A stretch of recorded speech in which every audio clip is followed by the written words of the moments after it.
जी, चलें, लेक्चर को स्टार्ट किया जाता है। तो आज बेटा आइसोमेरिज्म का हमारे पास आखिरी लेक्चर होगा। इसमें हम लोग कन्फर्मेशनल आइसोमेरिज्म की बात करेंगे। कन्फर्मेशनल आइसोमेरिज्म बहुत छोटा सा टॉपिक है। कुछ बातें हम इसमें बताएंगे, बड़ी इंपॉर्टेंट बातें होती हैं, और कुछ लास्ट में 2-3 क्वेश्चन बहुत ज़्यादा इंपॉर्टेंट इन द सेंस कि वो क्वेश्चन देख के एक इल्यूजन क्रिएट होता है। और ऐसे क्वेश्चन जिसमें इल्यूजन क्रिएट होता है उसमें बच्चों के जो गलती करने के चांसेस होते हैं वो तकरीबन 100% हो जाते हैं। तो ऐसे क्वेश्चन को हम यहाँ पे आज डिस्क्राइब करेंगे अपने लेक्चर के लास्ट पोर्शन में। क्लियर नहीं क्लियर? तो आप लोग पूरे लेक्चर में जो लास्ट वाला पोर्शन है वो ज़रूर देखें, जहाँ से आपका लेक्चर स्टार्ट हो रहा है। ठीक है, जो बच्चे बाद में ये लेक्चर देख रहे हैं।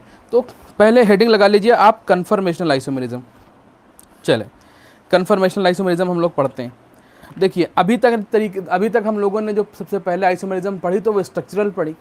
स्ट्रक्चरल के बाद हम लोगों ने पढ़ी स्टीरियो। स्टीरियो के 2 पार्ट थे, एक हमारे पास कॉन्फिग्रेशनल था, एक कन्फर्मेशनल था। कॉन्फिग्रेशनल में हम लोगों ने जीआई और ओआई पढ़ी, ज्योमेट्रिकल आइसोमेरिज्म और ऑप्टिकल आइसोमेरिज्म पढ़ लिया। क्लियर नहीं क्लियर? अब हम लोग यहाँ पे पढ़ने जा रहे हैं कन्फर्मेशनल। अब बेटा कन्फर्मेशनल क्या होती है, कहाँ होती है, ज़रा ये समझिएगा। जो कन्फर्मेशनल आइसोमेरिज्म होती है वो सिग्मा बॉन्ड में होती है। किसमें होती है? सिग्मा बॉन्ड में। आप लोगों ने पहले पढ़ा होगा, जो हम लोग जीआई पढ़ रहे थे वो डबल बॉन्ड में होती थी। ठीक है, जीआई जो पढ़ रहे थे उसमें रिस्ट्रिक्शन, जो रोटेशन था वो रिस्ट्रिक्टेड होता था।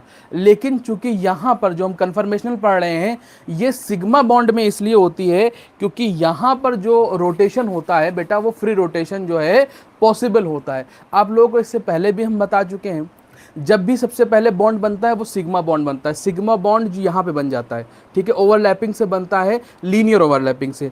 और जब सिग्मा बॉन्ड बनता है तो देखो सिग्मा बॉन्ड में फ्री रोटेशन हो सकता है।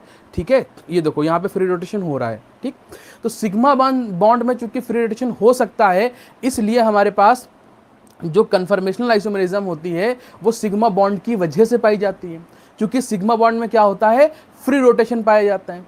क्लियर नहीं क्लियर? तो अगर कंडीशन पूछी जाए कि हमारे पास कन्फर्मेशनल आइसोमेरिज्म कहाँ पे होती है, किसकी वजह से होती है, तुम कहोगे कि जहां पर सिग्मा बॉन्ड होगा, सिग्मा बॉन्ड के अराउंड फ्री रोटेशन की वजह से होगी। फ्री रोटेशन आप लोग थोड़ा बहुत जानते होंगे, अभी हमने बताया कि सिग्मा बॉन्ड के अराउंड फ्री रोटेशन होता है, जिसकी वजह से एक आइसोमेरिज्म डेवलप होती है जिसको हम लोग बोलते हैं कन्फर्मेशनल आइसोमेरिज्म। क्या बोलते हैं बेटा? कन्फर्मेशनल। और इसकी खास बात क्या है? इसकी खास बात यह है कि यहां पर कम से कम 3 सिग्मा जो होने चाहिए वो एडजेसेंट पे होने चाहिए। 3 सिग्मा जो हो वो कॉन्टिन्यूअस हो, मतलब 1 सिग्मा हो, फिर सिग्मा हो, फिर सिग्मा हो। 3 सिग्मा, 1 सिग्मा, 2 सिग्मा, 3 सिग्मा। ठीक है, जो बच्चे बहुत ज़्यादा पुअर हैं उनके लिए बता देते हैं कि सिंगल बॉन्ड में 1 सिग्मा होता है, या सिंगल बॉन्ड को हम सिग्मा बोल देते हैं इन जनरल। लेकिन वो सिग्मा और सिंगल बॉन्ड डिफरेंट है, टोटली डिफरेंट है। पाई और डबल बॉन्ड टोटली डिफरेंट है। ठीक है, लेकिन फिर भी हम लोग आप लोगों को बता देते हैं कि अगर सिंगल बॉन्ड है तो उसमें 1 सिग्मा होता है, या सिंगल बॉन्ड को ही सिग्मा बोलते हैं, ऐसा आप लोग समझ लें। हालांकि है डिफरेंट। ठीक है, जो बच्चे बहुत पुअर है बिल्कुल अभी स्टार्टिंग फेज में। ठीक है, तो पहली कंडीशन क्या होनी चाहिए कि सिग्मा बॉन्ड हो जाए। सिग्मा बॉन्ड के अराउंड चूंकि फ्री रोटेशन हो जाता है, इसकी वजह से जो आइसोमेरिज्म डेवलप होती है उसे हम लोग बोलते हैं कन्फर्मेशनल। ठीक है, और सिग्मा बॉन्ड होने चाहिए, लेकिन कॉन्टिन्यूअस 3 सिग्मा बॉन्ड होने चाहिए, तब ये हमारे पास कन्फर्मेशनल आइसोमेरिज्म हो पाएगी, अदरवाइज नहीं हो पाएगी। जैसे अगर हम आपसे एग्जाम्पल लें, हम कहें कि हमारे पास ये H2O है और दूसरे नंबर पे H2O2 है। ठीक है, H2O2, वेरी सॉरी, H2O2 है। हम पूछे इसमें कौन सा हमारे पास जो फर्स्ट या सेकंड में से कौन ऐसा है जो कन्फर्मेशनल आइसोमेरिज्म शो कर सकता है। तो जरा दोनों का स्ट्रक्चर बनाएं। जैसे हम H2O का स्ट्रक्चर बनाएंगे तो ये हमारे पास होता है, और जो H2O2 का स्ट्रक्चर होता है वो डॉक्टर साहब ये होता है। ठीक है, अब देखिएगा, इसमें 1 सिग्मा बॉन्ड, उसके बगल में दूसरा सिग्मा बॉन्ड, उसके आगे खत्म। सिर्फ 2 सिग्मा बॉन्ड कॉन्टिन्यूअस पे हैं। कॉन्टिन्यूअस में सिर्फ 2 सिग्मा बॉन्ड है। यहां पर देखो 1 2 3 तीनों सिग्मा बॉन्ड एकदम कॉन्टिन्यूटी बनाए हुए हैं, एक के बाद एक है। पहला सिग्मा बॉन्ड उसके बगल में दूसरा सिग्मा बॉन्ड, उसके बगल में तीसरा सिग्मा बॉन्ड। कम से कम 3 सिग्मा बॉन्ड सीक्वेंस में होने चाहिए, एक साथ होने चाहिए, ठीक है, 1 बाय 1 होने चाहिए, एक के बाद एक आना चाहिए, तब जाके कहीं कन्फर्मेशनल आइसोमेरिज्म शो होती है। अदरवाइज कन्फर्मेशनल आइसोमेरिज्म शो नहीं होगी, कन्फर्मेशन एलिमेंट शो नहीं करता है। ठीक है, अभी सिर्फ कंडीशन बताई, सिग्मा बॉन्ड की वजह से होता है कन्फर्मेशनल आइसोमेरिज्म। कहां होती है? सिग्मा बॉन्ड की वजह से होती है। सिग्मा बॉन्ड के अराउंड फ्री रोटेशन होता है, जो सिग्मा बॉन्ड होता है उसके अराउंड फ्री रोटेशन होने की वजह से एक आइसोमेरिज्म डेवलप होती है, उसे हम लोग बोलते हैं कन्फर्मेशनल। ध्यान देना, क्योंकि सिग्मा बॉन्ड के अराउंड जो होता है फ्री रोटेशन की वजह से होती है, इसकी इस वजह से इसमें स्ट्रक्चर चेंज नहीं होता, इसमें उस कंपाउंड का स्ट्रक्चर चेंज नहीं होता। ध्यान देना, स्ट्रक्चर यहां पर भी चेंज नहीं हो रहा है। ये हमारे पास स्टीरियो का एक पार्ट है, कन्फर्मेशनल जो स्टीरियो का पार्ट है, आप लोग को पहले बता चुके हैं। स्ट्रक्चर सिर्फ और सिर्फ स्ट्रक्चरल में चेंज होता है, और जो हमारे पास स्टीरियो है, चाहे हमारे पास कन्फर्मेशनल हो चाहे कन्फिग्रेशनल हो, दोनों में स्ट्रक्चर चेंज नहीं होता। बड़ी इंपॉर्टेंट बात है, बहुत छोटी छोटी बातें हैं, अभी इसको और आप समझेंगे। क्लियर नहीं क्लियर? तो यहां पर हमारे पास 2 पॉइंट तो ये हो गए। ठीक, तीसरा पॉइंट आपको बताते हैं हम, जरा समझिएगा।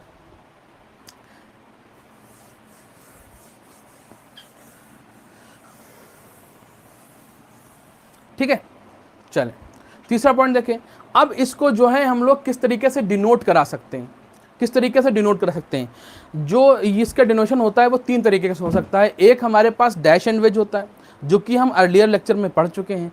दूसरा हमारे पास होता है न्यूमैन प्रोजेक्शन, और तीसरा होता है हमारे पास सी हॉर्स। सी हॉर्स होता है और न्यूमैन प्रोजेक्शन होता है। ठीक है, तो 2 प्रोजेक्शन होते हैं। जरा एग्जांपल जरा आप समझ लीजिएगा, दोनों पहले प्रोजेक्शन समझाएंगे, फिर पूरी बात को समझाएंगे, फिर आगे इसके एग्जांपल्स लेंगे। पहले अभी पूरी कहानी आप समझ लीजिए। ठीक है, ज्यादा इसके डेफिनेशन अभी लिखाएंगे, अभी हम लिखाएंगे 2-3 पॉइंट लिखा देंगे 1 बाय 1 करके, ताकि चीजें आपको समझ में आ जाए। लेकिन बहुत ज़्यादा इसमें डेफिनेशन में आपको इंटरफेयर नहीं करना है, बहुत ज़्यादा थ्योरी में इंटरफेयर नहीं करना, सवाल लगाने हैं। जितने ज़्यादा आपके क्वेश्चन होंगे उतना ही आपका जो है टॉपिक बहुत अच्छा बनेगा। ठीक है, अदरवाइज टॉपिक लैग करना शुरू कर देगा। क्लियर नहीं क्लियर? तो आप क्वेश्चन जितना ज़्यादा से ज़्यादा प्रैक्टिस कर लेंगे उतना ही आपके लिए बेहतर हो जाएगा। ठीक, तो 2 हमारे पास जो है प्रोजेक्शन होते हैं। एक हमारे पास होता है सी हॉर्स, एक हमारे पास होता है न्यूमैन, न्यूमैन प्रोजेक्शन और सी हॉर्स प्रोजेक्शन। ठीक है, अब दोनों कैसे होते हैं जरा समझना। एक एग्जांपल लेते हैं हम लोग C2H6, इसको पहले हम सी हॉर्स के फॉर्म में बनाएंगे, फिर हम न्यूमैन के फॉर्म में बनाएंगे, और फिर तुमको हम और समझाएंगे। तो पहले सी हॉर्स के फॉर्म में देख लीजिए। सी हॉर्स के फॉर्म में ये होता है, देखो ये जिसमें 2 कार्बन है ना, तो एक कार्बन हमने यहाँ पे बनाया और सिंगल बॉन्ड, एक कार्बन हमने ये बनाया। ठीक, अब इसका अगर इसको हम लिखें तो हम बिल्कुल ऐसे लिख सकते हैं CH3 सिंगल बॉन्ड CH3, मतलब एक कार्बन पे 3 हाइड्रोजन और इस कार्बन पे भी 3 हाइड्रोजन। भाई ये CH3 सिंगल बॉन्ड CH3 होगा कि नहीं होगा? तो इस पे 3 हाइड्रोजन होंगे।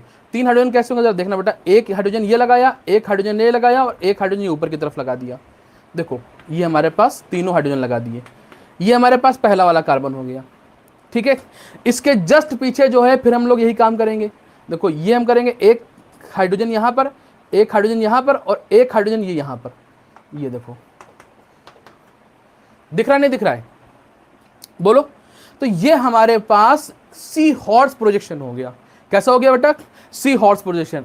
हम लोग जब पढ़ते थे अपने जमाने में, जो हम पढ़ते थे तो हॉर्स मतलब समझ में नहीं आता था। मतलब जो हम लोग 11th में थे, 11th या 12th में थे, तो हम लोग ये आइसोमेरिज्म पढ़ाई गई थी 11th में, आई थिंक पढ़ाई गई थी। हाँ, हम लोग यूपी बोर्ड से थे, तब 11th 12th का कोर्स दोनों बराबर होता था। टीचर की जो मर्जी होती थी, जहाँ मर्जी होती थी पढ़ा देता था। ठीक है, तो यहाँ पर जो है 11th में हम लोगों को पढ़ाया गया था, तो हम लोगों को याद नहीं रहता था कि मतलब स्ट्रक्चर समझ में आता था कि ये एक है, एक दूसरा वाला न्यूमैन वाला है। भूल जाते थे कि एक सी हॉर्स कौन सा है, न्यूमैन कौन सा है। तो हम लोगों ने ऐसे याद कर रखा था कि देखो ये घोड़े की टांगे हैं, मतलब एग्जाम्पल के तौर पे, ऐसे ही जस्ट फॉर फन। ठीक है, इसमें हॉर्स आता है तो ये घोड़े की टांगे हैं, इस हिसाब से हम लोगों ने बना लिया कि चलो ये घोड़ा टाइप का लग रहा है तो ये सी हॉर्स ही होगा। ठीक है, बहरहाल आपके जैसी मर्जी हो, आप जैसे याद करना चाहें वैसे याद कर सकते हैं। क्लियर नहीं क्लियर? अच्छा, न्यूमैन में देखिए क्या होता है। न्यूमैन में ये होता है, पहले हम इसको बनाएंगे फिर समझाएंगे। पहले इसको हम बनाएंगे, ठीक है।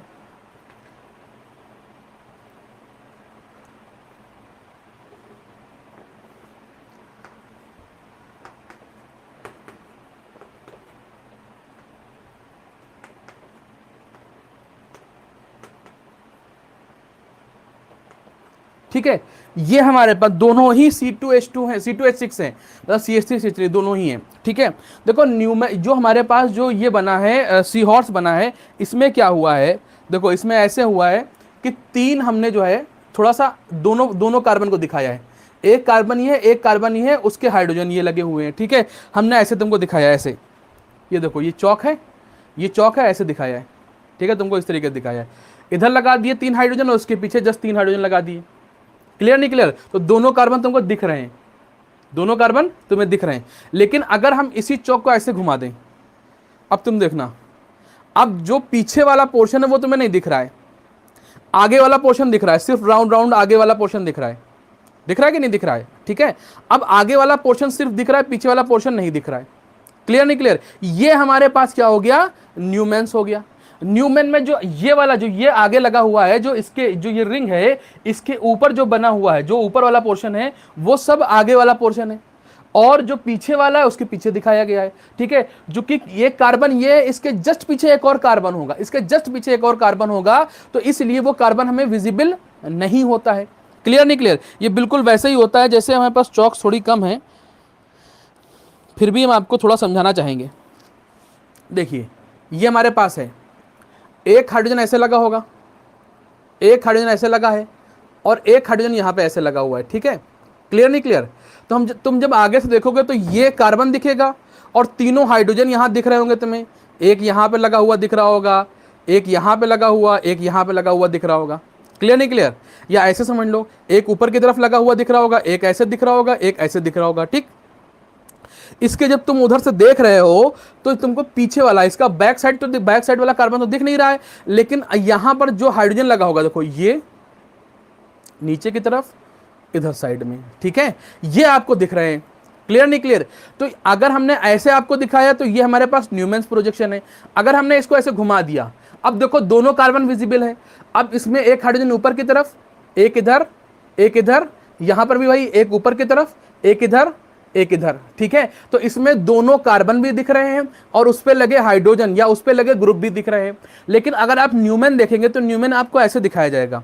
ठीक है, ये प्रोजेक्शन न्यूमेन प्रोजेक्शन हो गया। इसमें सिर्फ और सिर्फ सामने वाला कार्बन जो होगा वो दिखाई देगा, क्योंकि बीच में देखो ये बॉन्ड है, बीच में क्या है, दोनों में सिग्मा बॉन्ड होगा। ठीक है, एक कार्बन ये है, एक कार्बन ये बीच में सिग्मा बॉन्ड है। क्लियर नहीं क्लियर है? बीच में सिग्मा बॉन्ड है।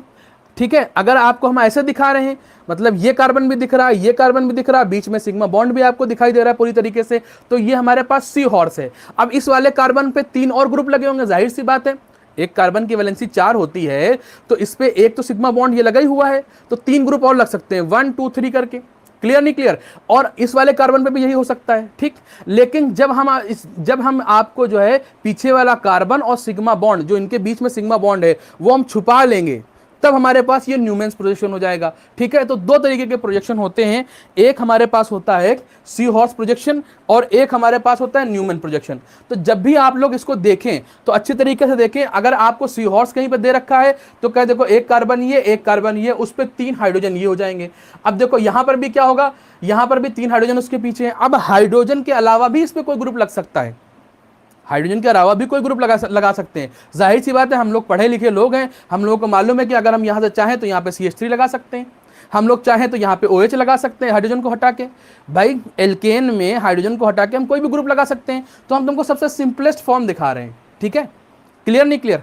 बात सबके समझ में आ रही कि नहीं आ रही? अच्छा, क्या ये एल्कीन में पाया जा सकता है? नहीं, एल्कीन में नहीं होगी।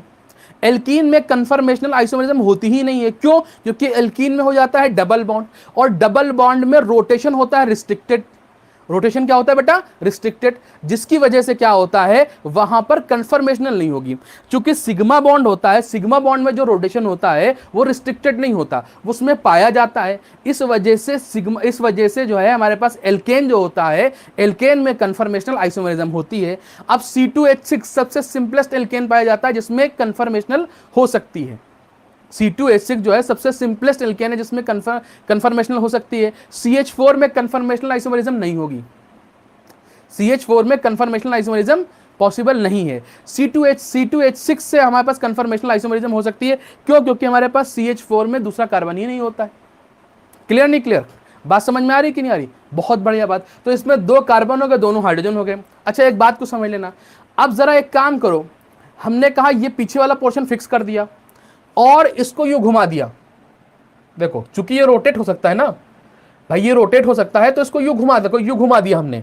जब घुमाएंगे, अब ऐसे ऐसे ऐसे पकड़ो, ऐसे पकड़ो, ऐसे घुमा दो, ठीक है। हालांकि हमको वो वाला स्ट्रक्चर लाना चाहिए था जो एनसीईआरटी बोलती है, जो बच्चे खेलते नहीं है फॉरेन वगैरह में, उसमें लगा के आपको दिखाना चाहिए, तो घुमा के दिखाना चाहिए था, बट वो सिस्टम ही बना नहीं पाए हैं। तो बन जाएगा तो दिखाएंगे। लेकिन आप लोगों के दिमाग पे हमें पूरा भरोसा है, आप लोगों की जो इंटेलिजेंस है उस पर पूरा भरोसा है कि आप लोग अच्छे तरीके से समझ जाएंगे कि इसको जब अगर हम घुमा रहे हैं तो क्या होगा, जब इसको हम रोटेट कराएंगे, घुमाएंगे तो क्या होगा। जरा देखना, हमने आगे वाले को रोटेट कराया, पीछे वाला जस का तस है, या हम कह रहे हैं पीछे वाले को रोटेट करा दो, जहां जो मर्जी करे वो करो, चाहे पीछे वाले को रोटेट करो चाहे आगे वाले को रोटेट करो। चलो मान लिया हमने आगे वाले को रोटेट करा दिया, तो हुआ ये, देखो ये दो कार्बन थे वो ऐसे ही रहे एज इट इज, कार्बन तो है। अब चूंकि सिग्मा बॉन्ड जो है रोटेट कर गया, तो इस वाले को तो फिक्स रखा था, तो इस पे जो हाइड्रोजन लगा हुआ था, ये देखो इस पे जो हाइड्रोजन लगे हुए थे वो ऐसे ही लगे रहेंगे, देखो ये लगे हुए थे, ठीक। इस पे क्या होगा, इस पे ये दोनों ऊपर पहुंच जाएंगे और ये सिंगल वाला हाइड्रोजन नीचे आ जाएगा। तो अब जो इसमें स्ट्रक्चर बनेगा वो कुछ इस तरीके से बन जाएगा, देखो ऐसे ऐसे, ठीक है। बात समझ में आ रही कि नहीं आ रही, देखो ये पलट गया, आई थिंक दिख रहा होगा आप लोगों को, अच्छे से समझ में आ रहा होगा। देखो ये वाला पोर्शन हमने नीचे कर दिया, ये वाला पोर्शन हमने क्या कर दिया बेटा, नीचे कर दिया। क्लियर नहीं क्लियर। अब हमारे पास देखो रोटेट करा दिया हमने, ये हमने इसको रोटेट करा दिया। अब ये हमारे पास ये और ये दोनों आपस में कन्फर्मर होंगे, ठीक है, ये कन्फर्मर होंगे। कहने का तरीका है कि हम चाहे उसको सी हॉर्स के फॉर्म में दिखाएं, चाहे हम उसे न्यूमैन प्रोजेक्शन के हिसाब से दिखाएं, तो ज्यादातर जो क्वेश्चन पूछे जाते हैं वो न्यूमैन बना के दे देते हैं और पूछते बताते बताओ इसमें कौन कौन सी आइसोमेरिज्म होगी, ठीक है। हालांकि सी हॉर्स में पूछा जा सकता है। तो अब आप लोगों को समझ में आ गया कि हमारे पास देखो ये और ये हुए, यहां पर हमारे पास एक कन्फर्मर है, यहां पर हमारे पास दूसरा कन्फर्मर है। दोनों में फर्क क्या है, देखो दोनों का स्ट्रक्चर भी सेम है, दोनों का मॉलिक्यूलर फार्मूला भी सेम है, बट जो सिग्मा बॉन्ड जो होता है उसको हमने रोटेट करा दिया। सिग्मा बॉन्ड के रोटेशन की वजह से देखो यहां पर ये हमारे पास पूरा का पूरा पोर्शन नीचे की तरफ आ गया, एच नीचे आ गए, जिसकी वजह से एक नया कन्फर्मर हमारे पास तैयार हो गया। ये दूसरा कन्फर्मर है, ये दूसरा कन्फर्मर है, ठीक है। ये दोनों अलग अलग कन्फर्मर है, लेकिन दोनों का स्ट्रक्चर सेम है। अभी भी ये हमारे पास CH3 ही है या C2H6 ही है। क्लियर है नहीं क्लियर है। चलिए अच्छा, यहां पर हम क्या खेल खेल सकते हैं, देखो बिल्कुल वही बात है। अब देखना जो हमने ऊपर की तरफ बनाया, देखो ये हाइड्रोजन जो है ऊपर वाले कार्बन पे लगा हुआ है, ये जो है ऊपर वाले कार्बन पे लगा हुआ है, ये हमारे पास ऊपर वाले कार्बन पे लगा हुआ है। जो सर्किल से डायरेक्ट यहां से इस कार्बन से दिखाया जा रहा है वो आगे वाला पोर्शन है, और पीछे वाला कार्बन तो हम दिखा ही नहीं सकते, तो पीछे वाला कार्बन हम दिखाते भी नहीं है। और चूंकि उनके बीच का सिग्मा बॉन्ड भी हमें नहीं दिखता तो वो भी हम नहीं दिखाते हैं। अब बच्चे 3 हाइड्रोजन। अब जो पीछे वाला कार्बन है, जो उसके 3 हाइड्रोजन है भाई, जो ये पीछे वाला कार्बन था, ये वाला देखो वाला कार्बन था, इसके भी तो हाइड्रोजन होंगे पीछे वाले कार्बन के, तो उस पे हम क्या करेंगे, उस पे हाइड्रोजन दिखाएंगे। देखो ये हाइड्रोजन, फिर ये हाइड्रोजन, फिर ये हाइड्रोजन। तो वह कैसे दिखाते हैं, तो हमारे पास जो आगे वाला पोर्शन होता है उसी के जस्ट पीछे एक छोटी लाइन ऐसे खींचते हैं ताकि हमें लगे ये इसके पीछे है। छोटी लाइन इसलिए खींचते हैं ताकि हमें ये दूर से लगे। देखो यहां पर इसके बगल में भी छोटी लाइन खींच दी, इसके बगल में भी छोटी लाइन खींच दी, ताकि हमको ये लगे कि ये इसके जस्ट पीछे है। क्लियर नहीं क्लियर। अब हमको ये आगे की, चूंकि हम आगे से देख रहे हैं तो बीच में इसमें सिग्मा बॉन्ड भी होगा। देखो आप इमेजिन करो, आगे एक सर्किल है ना, उसके पीछे एक सिग्मा बॉन्ड भी होगा, फिर पीछे एक सर्किल होगा, ठीक है। उसमें तीनों हाइड्रोजन लगे होंगे, कार्बन लगा होगा, लेकिन आपको सिर्फ आगे से दिखाई दे रहा है, आगे वाला सर्किल दिखाई दे रहा है, पीछे वाला सर्किल दिखाई ही नहीं दे रहा। क्लियर, अच्छी तरीके से इमेजिन हो गया। चले आगे बढ़ते हैं। अच्छा, इसका हम दूसरा कन्फर्मर कैसे बना सकते हैं, जरा देखो हम क्या कर सकते हैं। इसमें हमने किया, जो आगे वाला पोर्शन है उसे हमने घुमा दिया और जो पीछे वाला पोर्शन है वो वैसे ही रखा। देखो क्या हुआ, देखना बेटा, देखो जो आगे वाला पोर्शन जब घुमाएंगे तो ये वाला H यहां नीचे आ जाएगा। देखो इस वाले कार्बन पे ये वाला H यहां पे नीचे दिख रहा है, बिल्कुल दिख रहा है। ये वाला H यहां पे आ गया। अब ये वाले दोनों H जो हैं, जो ऊपर वाले हैं, ये वाले जो H हैं, ये वाले ये ऊपर की तरफ पहुंच जाएंगे दोनों। देखो ये एक H यहां पहुंच गया और एक H यहां पहुंच गया, ठीक है। अब जो इसके बैक साइड वाले हाइड्रोजन थे उसको अपनी ही जगह पे फिक्स कर दो। देखो ये वाला हाइड्रोजन जहां पे था उसे हमने वहीं पे बना दिया, ठीक, ये वाला जहां पे था उसे हमने वहीं पे बना दिया, ये वाला जहां पे था उसे हमने वहीं पे बना दिया। ठीक है, तो यहां पर ये दोनों आपस में कन्फर्मर कहलाते हैं। देखो ये एक कन्फर्मर है, ये दूसरा कन्फर्मर है। ठीक, अच्छा आप लोगों ने इक्लिप्स का नाम सुना? इक्लिप्स बिल्कुल सुना होगा, सब पढ़े लिखे बच्चे हैं, सब होशियार बच्चे हैं, इक्लिप्स का नाम सुना जरूर होगा। इक्लिप्स क्या होता है? ग्रहण। आपने कभी ल्यूनर इक्लिप्स का नाम सुना है? क्या होता है? ग्रहण। ठीक है, उसमें क्या होता है, जो भी इक्लिप्स होता है उसमें क्या होता है, एक पोर्शन जो होता है छुप जाता है। ठीक है, एक आगे होता है, उसके एक पीछे होता है। ठीक है, पीछे वाले पोर्शन को आगे वाला पोर्शन एग्जैक्टली छुपा लेता है। जब ऐसी कंडीशन आती है तो उसे हम लोग बोलते हैं इक्लिप्स। चांद ने जब तुम्हारा ल्यूनर इक्लिप्स होता है कि चांद कभी कभी गायब हो जाता है, आज जो है चंद्र ग्रहण पड़ेगा, सूरज ग्रहण पड़ेगा। सूरज ग्रहण में क्या होता है, जब हमारे पास जो सोलर इक्लिप्स होता है उसमें क्या होता है, सूरज गायब हो जाता है, थोड़ी देर के लिए अंधेरा हो जाता है। क्यों अंधेरा हो जाता है? क्योंकि हमारे पास जो अर्थ होती है, अर्थ और जो है सन के बीच में क्या आ जाता है, मून आ जाता है। ऐसे तो होता है, यही होता है ना, बोलो बेटा। तो थोड़ी देर के लिए जो सूरज होता है उसको एग्जैक्टली कवर कर लिया जाता है, इसकी वजह से हमारे पास वो इक्लिप्स हो जाता है। क्लियर नहीं क्लियर? वो हमारे पास इक्लिप्स होता है। तो इक्लिप्स का मतलब ये होता है इक्लिप्स का मतलब ये होता है जब एक पोर्शन को दूसरा पोर्शन एग्जैक्टली छुपा ले। ठीक है, अब जरा आप यहां पे देखना, इस फॉर्म को देखना सॉरी बेटा, इस फॉर्म को देखना। इस वाले हाइड्रोजन के जस्ट पीछे ये वाला हाइड्रोजन है, इसके भी जस्ट पीछे ये वाला हाइड्रोजन है, इसके जस्ट पीछे ये वाला हाइड्रोजन है। तो सब एक दूसरे के पीछे हैं ना, एग्जैक्ट पीछे हैं, छुपा लिए गए। हालांकि हम दिखा रहे हैं लेकिन वो छुपे हुए हैं एक के पीछे। ठीक है, एग्जाम्पल के तौर पे ले रहे हैं, इसीलिए इसे इक्लिप्स बोला गया। इक्लिप्स का मतलब क्या होता है, जब सब सीधी एक लाइन में आ जाए, तभी तो इक्लिप्स होता है। देखो सब एक दूसरे के पीछे हैं, सब एक लाइन में आ गए, तो इस वाली फॉर्म को हम लोग बोलते हैं इक्लिप्स्ड। Eclipse form. और जो ये वाली फॉर्म होती है इसको बोलते हैं स्टैगर्ड। स्टैगर्ड फॉर्म क्या बोलते हैं बेटा? ये हमारे पास इक्लिप्स फॉर्म हो गई और ये हमारे पास कौन सी होती है, स्टैगर्ड फॉर्म होती है। अच्छा, तो दोनों में फर्क क्या होता है जरा समझना। इक्लिप्स में क्या होगा, चूंकि दोनों हाइड्रोजन बगल बगल में है, सिग्मा बॉन्ड बगल बगल में है, जिससे क्या होगा, दोनों के बीच में थोड़ा सा हमको लगता है पोर्शन कट रहा है आपका, अब सही है। ठीक है, तो यहां पर ये दोनों अगल बगल में है, जिसकी वजह से क्या होता है बेटा, दोनों में खूब सारा रिपल्शन होता है। रिपल्शन अगर हो जाएगा तो बेटा बताओ कोई भी मॉलिक्यूल क्या होगा, अनस्टेबल हो जाएगा। अब इसमें काफी रिपल्शन हो जाता है जिसकी वजह से ये अनस्टेबल हो जाता है। ठीक है, अगर पूछा जाए इक्लिप्स्ड में और स्टैगर्ड फॉर्म में कौन सा हमारे पास जो कन्फर्मर है जो हमारे पास अनस्टेबल होगा, तो हम कहेंगे इक्लिप्स हमारे पास अनस्टेबल होता है। क्यों? क्योंकि उसमें रिपल्शन ज्यादा हो जाता है। ठीक है, और जो हमारे पास अनस्टेबल होता है दैट मींस उसकी एनर्जी ज्यादा होती है। तो इन दोनों में अगर कंपेयर करें एनर्जी किसकी ज्यादा है, तो हम लोग कहेंगे इक्लिप्स की एनर्जी ज्यादा है, स्टैगर्ड की एनर्जी कम है। अच्छा, अब बात को समझे रहना, अगर स्टेबिलिटी की बात है तो हमारे पास स्टैगर्ड ज्यादा स्टेबल है। ठीक है, अगर एनर्जी की बात है तो इक्लिप्स की ज्यादा एनर्जी है। क्यों? हमको मालूम है कि भाई जो चीज होती है, जो हमारे पास बहुत ज़्यादा जिसके पास एनर्जी होती है वो अनस्टेबल होता है, और जो बहुत ज़्यादा जो है जिसके पास एनर्जी नहीं होती है वो स्टेबल होता है। जिसकी जितनी एनर्जी कम होती है उतने ज़्यादा स्टेबल होता है। हम अक्सर करके जो है अपने क्लास में एक एग्जांपल दिया करते हैं। क्लास, तुम लोगों के भी क्लास में देखा होगा कि कोई ना कोई एक बच्चा बहुत अनस्टेबल होता है, वो कभी इस सीट पे बैठता है कभी उस सीट पे बैठता है, बहुत ज़्यादा उसके अंदर एनर्जी होती है, पूरे क्लास में भागा भागा घूमा करता है। और को हमारे जैसा टीचर अगर फंस जाए तो एक घंटा भन्ना के दे, सारी एनर्जी रिलीज, कोने में जाके स्टेबल हो जाता है। तो जिसकी जितनी ज़्यादा एनर्जी होती है उतना ही वो कम स्टेबल होता है, जिसकी एनर्जी जितनी कम होती है उतना ही जो है वो ज़्यादा स्टेबल होता है। ये आप लोगों ने एक समझ लिया यूनिवर्सल ट्रुथ है।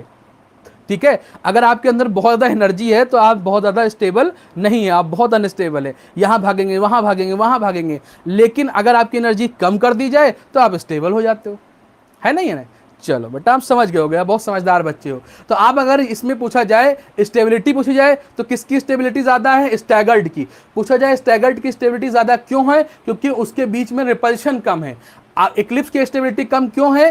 इक्लिप्स की स्टेबिलिटी कम क्यों है? क्योंकि उसमें रिपल्शन ज़्यादा है, इसीलिए यहाँ पर जो है इक्लिप्स की जो है एनर्जी इक्लिप्स की स्टेबिलिटी कम होती है जबकि स्टैगर्ड की स्टेबिलिटी ज़्यादा होती है। अच्छा, यहाँ पर भी पूछा जाए कौन इक्लिप्स कौन स्टैगर्ड, बता सकते हो? देखो, इस हाइड्रोजन के जस्ट पीछे हाइड्रोजन, इस हाइड्रोजन के पीछे ये, इसके ये, तो इसका मतलब ये वाली फॉर्म कौन सी हुई इसकी, इक्लिप्स्ड हो गई, और ये वाली कौन सी हो गई बेटा, स्टैगर्ड हो गई। तो दो फॉर्म आपने अभी जान ली, एक इक्लिप्स्ड जानी और एक स्टैगर्ड जानी। इतनी बातें आप लोगों ने जान ली, कुछ पॉइंट्स लिखे, फिर ये स्ट्रक्चर बनाए तो हम आगे बढ़े। ठीक है, आई थिंक आपको कन्फर्मेशनल आइसोमेरिज्म अच्छी तरीके से समझ में आना शुरू हो गया होगा। ठीक है बेटा, एक बात और थोड़ी सी बेटा हम बता रहे हैं, बार बार हम कह चुके हैं कि अभी हम जो है इसको जो है यूट्यूब पे भी अपलोड कर देंगे, क्योंकि कुछ बच्चे कह रहे हैं मतलब जो है ऐप पे ज़्यादा डेटा खर्च हो रहा है, इसलिए हमको मजबूरन जो है इसे यूट्यूब पे अपलोड करना पड़ रहा है।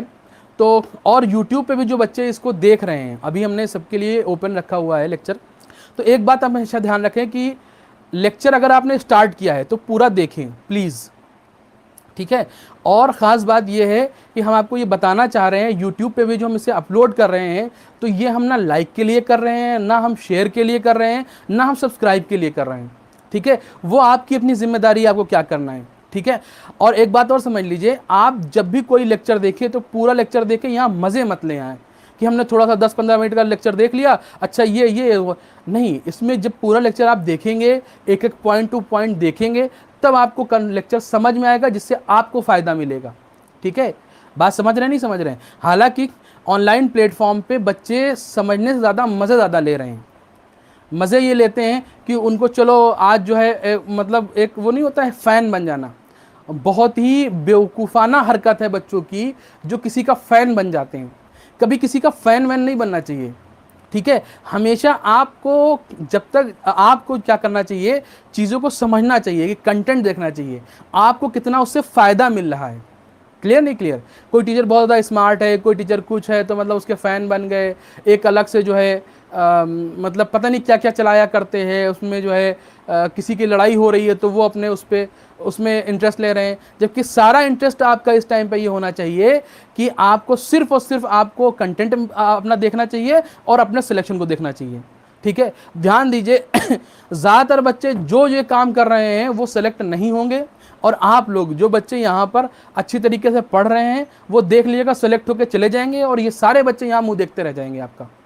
क्लियर नहीं क्लियर? तो लेक्चर को पूरा देखें, जो यूट्यूब पे देखने आ रहे हैं, अभी यूट्यूब पे जो इसे अपलोड करेंगे, तो जो बच्चे यूट्यूब देख रहे हैं तो पूरा लेक्चर देखें, तब आपको इसकी जो है जितने जो सारे पॉइंट्स है वो समझ में आएंगे, और सारे एग्जाम्पल और सारे क्वेश्चन समझ में आएंगे, अदरवाइज कुछ समझ में आने वाला नहीं है। ठीक है, अगर आपको सिर्फ मज़े लेना है तो प्लीज़ आप वीडियो से दूर रहें। मज़े लेना मतलब इन द सेंस कॉमेडी देखनी है तो आप किसी और टीचर से देख सकते हैं कॉमेडी वगैरह, या स्मार्टनेस भी देखनी हो तो किसी और टीचर की देख सकते हैं, हम बहुत ज़्यादा स्मार्ट नहीं हैं। ठीक है, चलिए, थैंक यू वेरी मच। आप इसमें कुछ पॉइंट लिखिए और उसमें हम लिखा रहे हैं आपको।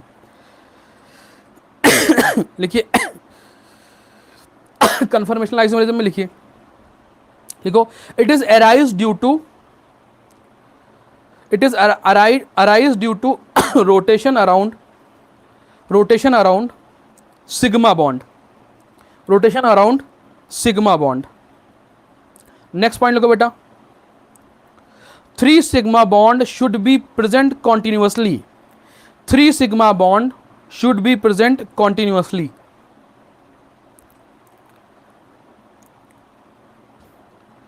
नेक्स्ट पॉइंट लिखो बेटा, it cannot be separated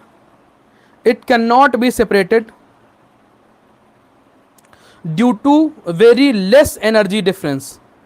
It cannot be separated, भाई अगर एक ये है एक ये, इनको हम सेपरेट नहीं करते क्योंकि इनके बीच में जो एनर्जी डिफरेंस होता है बहुत कम होता है। क्लियर? चलिए बेटा डेफिनेशन लिख लें इसकी, compound which have same molecular formula comma structural formula comma IUPAC name, बड़े इंपॉर्टेंट पॉइंट है सारे, comma IUPAC name, but different arrangement of atom due to free rotation around sigma bond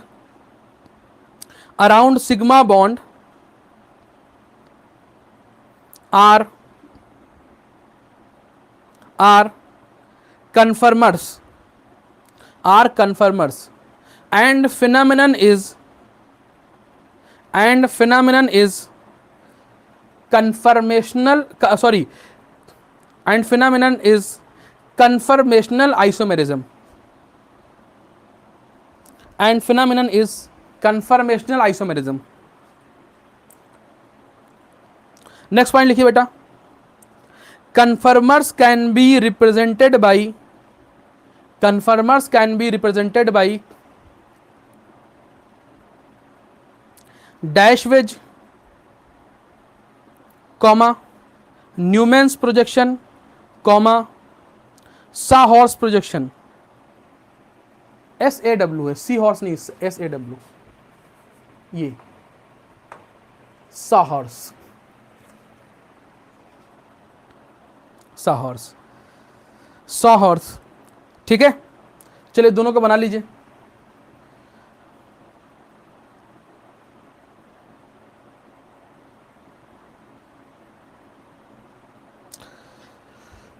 I think बना लिया होगा। 1 2 3।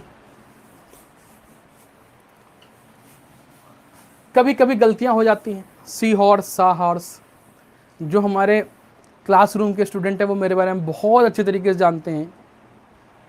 ये सारी बातें बहुत ऑब्वियस हैं, अच्छी तरीके से सब जानते हैं हमें कि क्या होता है क्या नहीं होता है, क्या हो रहा है क्या नहीं हो रहा है। क्लियर? चले ठीक है। अब एक पॉइंट और लिखे फिर आगे बढ़ते हैं। लिखो, लिखो, इथेन, इथेन हैज 2 कन्फर्मर्स। जो भी एग्जाम्पल लिया, इथेन हैज 2 कन्फर्मर्स, 2 कन्फर्मर्स। उसके दो, अब जोड़ मत देना, जो सॉहॉर्स वाला और एक्लिप्स वाला दोनों को जोड़ मत देना कि ना 2 इसके 4 नहीं, वो दोनों एक ही हैं, बस उसको उसका जो है उसको डिनोट करने का तरीका अलग है। सॉहॉर्स है वो, और ये वाला न्यूमैन प्रोजेक्शन है, तो अलग अलग प्रोजेक्शन है। ठीक है, तो एथेन के सिर्फ 2 कन्फर्मर्स बन सकते हैं। कौन कौन से? एक हमारे पास इक्लिप्स्ड और एक स्टैगर्ड। लिख लीजिए, इक्लिप्स एंड स्टैगर्ड। फिर उसमें एक और पॉइंट बढ़ाइए, लिखो, staggered are more stable than eclipsed, more stable than eclipsed due to more repulsion, due to more repulsion, repulsion की वजह से ज्यादा हो जाता है। ठीक है, चलें अब एक और एग्जांपल हम लोग करते हैं। नॉर्मल ब्यूटेन, नॉर्मल ब्यूटेन, एक एग्जांपल लिखते हैं नॉर्मल ब्यूटेन का। अब नॉर्मल ब्यूटेन क्या होती है जरा देखना, CH3 CH2 CH2 CH3, this is normal butane. ठीक है, थोड़ा और बड़ा बड़ा करके लिख दे ताकि दिखाई दे अच्छे तरीके से। CH3 CH2 CH2 CH3, ठीक है, दिस इज नॉर्मल ब्यूटेन। ठीक, अब पूछा जाए इसमें कहां पर हो सकती है कन्फर्मेशन, कहां पर कन्फर्मेशन आइसोमरिज्म हो सकती है? इस कार्बन को उठाओ, इस कार्बन को उठाओ। ठीक है, इसको हम बनाते हैं। इस वाले कार्बन को देखो, हमने ऐसे गोला बनाया यहां पर, ये पहला वाला कार्बन बना दिया, इस वाले कार्बन को हम बना रहे हैं। ठीक है, क्लियर नहीं क्लियर? बात समझ में आ रही कि नहीं आ रही? 2 कार्बन जो है लगातार मिल गए हमें, उसमें हमने कर दिया इसको। ठीक है, इसमें और इसमें बना रहे हैं, जरा ध्यान देना, इसमें और इसमें बना रहे हैं। ठीक, इस वाले कार्बन को हमने यहां बना दिया। अब इस वाले कार्बन पे क्या क्या है? इस वाले कार्बन पे 2 हाइड्रोजन है, एक CH3 है। क्लियर? तो हमने क्या किया, CH3 को हमने यहां ऊपर लगा दिया और एक हाइड्रोजन यहां पे लगा दिया, एक हाइड्रोजन हमने यहां पे लगा दिया। क्लियर? अब इसके जस्ट पीछे क्या होगा? ये वाला कार्बन होगा। इसके जस्ट पीछे क्या होगा? ये वाला कार्बन होगा। इस वाले कार्बन पे भी 2 हाइड्रोजन और एक CH3 है। ठीक है, बहुत बढ़िया। तो हमने क्या किया, इसी के जस्ट पीछे छोटी लाइन खींची और CH3 लगा दिया, मतलब ये पीछे वाले कार्बन पे CH3 है। इसके जस्ट बगल में एक छोटी लाइन पे हाइड्रोजन लगा दिया और छोटी लाइन खींच के हाइड्रोजन लगा दिया। ठीक है, तो ये हमारे पास न्यूमैन प्रोजेक्शन तैयार हो गया। क्लियर? अगर अब हम तुमसे पूछे ये कौन सी फॉर्म है, ये स्टेगर्ड है या इक्लिप्स्ड है, तो आप कहोगे सर ये इक्लिप्स्ड है। क्या है बेटा? इक्लिप्स्ड। क्यों? CH3 के जस्ट पीछे CH3, H के जस्ट पीछे H के जस्ट पीछे। क्लियर? हमने क्या किया, हमने इसको रोटेट कराना शुरू किया। अब रोटेशन जो करा रहे हैं वो 60 डिग्री पे कराएंगे। कितने पे कराएंगे बेटा? 60 डिग्री पे कराया। जब हम इसको 60 डिग्री पे रोटेट कराएंगे तो हम क्या करते हैं, हम देखो पीछे वाला चेंज करते हैं, आगे वाले को फिक्स कर रखते हैं। जो आगे वाला है उसे फिक्स कर रहे हैं और पीछे वाले को बस चेंज करते चले जा रहे हैं। ठीक, तो हमने देखो आगे वाला जो था उसको जैसे था वैसे बनाया। ये कार्बन, ऊपर की तरफ CH3, एक हाइड्रोजन। ठीक है, अब एक बात बताओ, जब ये 60 डिग्री रोटेट करेगा तो यहां से ये पूरा एंगल कितना होता है, 120 हो रहा है एंगल। तो 60 डिग्री इसके बीच में कहीं पे आएगा। तो ये हमारे पास CH3 यहां से कहां पहुंच गया, यहां पर, और ये कहां पहुंच गया, यहां पर। रोटेट कितना हुआ, 60 डिग्री, और ये वाला H जो होगा वो यहां पर आ गया। क्लियर नहीं क्लियर? सही से आप लोगों को दिखना चाहिए। ये देखो बीच में आ गया, ये आ गया। ठीक है, अब हमने क्या किया, हमने कहा चलो फिर इसको 60 डिग्री मोड़ के देखते हैं। 60 डिग्री मोड़ दिया, क्या हुआ, जो ऊपर वाला पोर्शन है उसको जैसा है वैसे रखेंगे। ये देखो ऊपर की तरफ क्या था, CH3 था, इधर क्या था, H था, इधर क्या था, H था। क्लियर नहीं क्लियर? अब जब इसको 60 डिग्री हमने मोड़ दिया तो ये वाला 60 डिग्री, ये वाला जो है 60 डिग्री जो है रोटेट होकर यहां पहुंच जाएगा। तो ये जो H होगा वो इसके पीछे पहुंच जाएगा। ये CH3 देखो ये हमने यहां पे बना दिया, और ये वाला H यहां पहुंच जाएगा, सॉरी ये H। ठीक है, आई थिंक आपको अच्छी तरीके से समझ में भी आ रहा होगा। अब क्या करते हैं, हम लोग इसको फिर से 60 डिग्री रोटेट कराते हैं। अब की जब 60 डिग्री रोटेट कराया, ये देखो 60 डिग्री रोटेट करा रहे हैं, क्या करेंगे, आगे वाला जो पोर्शन है उसको जैसा है बिल्कुल वैसा ही रखेंगे। अच्छे से बनाते हैं। ये देखो ये हमारे पास CH3 ऊपर की तरफ था और हाइड्रोजन यहां पर था, एक हाइड्रोजन हमारे पास यहां पर था, जैसा है बिल्कुल वैसा ही था। ठीक, जब 60 डिग्री रोटेट कराया तो ये वाला H यहां पहुंच जाएगा, पहुंचा दिया हमने। ये वाला CH3 यहां पहुंच जाएगा, यहां पहुंचा दिया, और ये वाला H यहां पहुंच जाएगा, वहां पहुंचा दिया। क्या छोड़ दें? नहीं, अभी इसको फिर 60 डिग्री रोटेट कराएंगे यहां से। देखिएगा इसको 60 डिग्री रोटेट तब तक कराएंगे जब तक कि यहां से CH3 चला था वहीं पे पहुंचने के कगार पे ना आ जाए। देखो जब फिर से 60 डिग्री इसको रोटेट करा रहे हैं तो जो ऊपर वाला पोर्शन है उसको जैसा था बिल्कुल वैसे ही रखेंगे, बिल्कुल जैसा था। देखो ये ऊपर की तरफ CH3 था, ये हमारे पास H था, ये हमारे पास H था। अब क्या हुआ, ये CH3 यहां पहुंच गया, जस्ट यहां पर देखो। ठीक, क्लियर नहीं क्लियर? उसके बाद क्या हुआ, जो हमारे पास ये वाला H था वो यहां पर आ गया, और जो यहां पर वाला H था वो यहां पहुंच गया। क्लियर? फिर इसको 60 डिग्री रोटेट कराएंगे। अब तुम लोगों का सर कितना 60 डिग्री रोटेट करा रहे हो, जरा देख लो बेटा। अच्छा एग्जाम में बनाने को तो आएगा नहीं, तो सर आप क्यों करा रहे हैं? तो सर इसलिए इसे कराया जा रहा है ताकि इसकी सारी फॉर्म्स जो हैं वो आपके दिमाग में बस जाएं, ताकि आपको जब सवाल लगाना पड़े तो बहुत आसान हो जाए। ये CH3 हो गया, ये H हो गया, जैसा था वैसे ही रखा। अब जब इसको रोटेट कराया तो ये CH3 दौड़ के यहां पहुंच जाएगा, देखो ये यहां पहुंचा दिया, और ये H यहां पे आ जाएगा, बिल्कुल आ जाएगा, और देखो। ठीक, अब इसको अगर एक और बार 60 डिग्री रोटेट करा देंगे तो CH3 यहां पहुंच जाएगा, जो ये स्ट्रक्चर हो ये बिल्कुल सेम आ जाएगा। ठीक है, तो इसके टोटल मिला के कितने हमारे पास कन्फर्मर बने, पहला इसको नंबर दे रहे हैं, ये 1 पे है, ये हमारे पास 2 है, ये हमारे पास 3rd कन्फर्मर है, ये हमारे पास 4th है, ये हमारे पास 5th है, और ये हमारे पास 6th कन्फर्मर है। 6 कन्फर्मर इसमें हमारे पास तैयार हो गए। क्लियर नहीं क्लियर? अच्छा अब एक बात बताओ, सोचो, देखो हर अल्टरनेट के बाद देखो ये अगर हमारे पास इक्लिप्स है तो ये स्टेगर्ड है, फिर ये इक्लिप्स है, फिर ये स्टेगर्ड है, फिर ये इक्लिप्स है, फिर ये स्टेगर्ड है। ठीक है, अल्टरनेट पर staggered eclipse, staggered eclipse, staggered eclipse आ रहे हैं। क्लियर नहीं क्लियर? क्या होते हैं स्टेगर्ड इक्लिप्स, तो ये पहले हम लोग डिस्कस कर चुके हैं कि स्टेगर्ड और इक्लिप्स क्या होते हैं, ये तो बात हम लोग पहले ही डिस्कस कर चुके हैं। अब सर यहाँ पे देखिए अल्टरनेट पे staggered eclipse, staggered eclipse, staggered Eclipse आते चले जा रहे हैं। ठीक, क्या सारे स्टेगर्ड और सारे इक्लिप्स एक से हैं? अगर इस वाले इक्लिप्स को और इस वाले इक्लिप्स को तुम कंपेयर करोगे, दोनों ही इक्लिप्स अलग अलग हैं।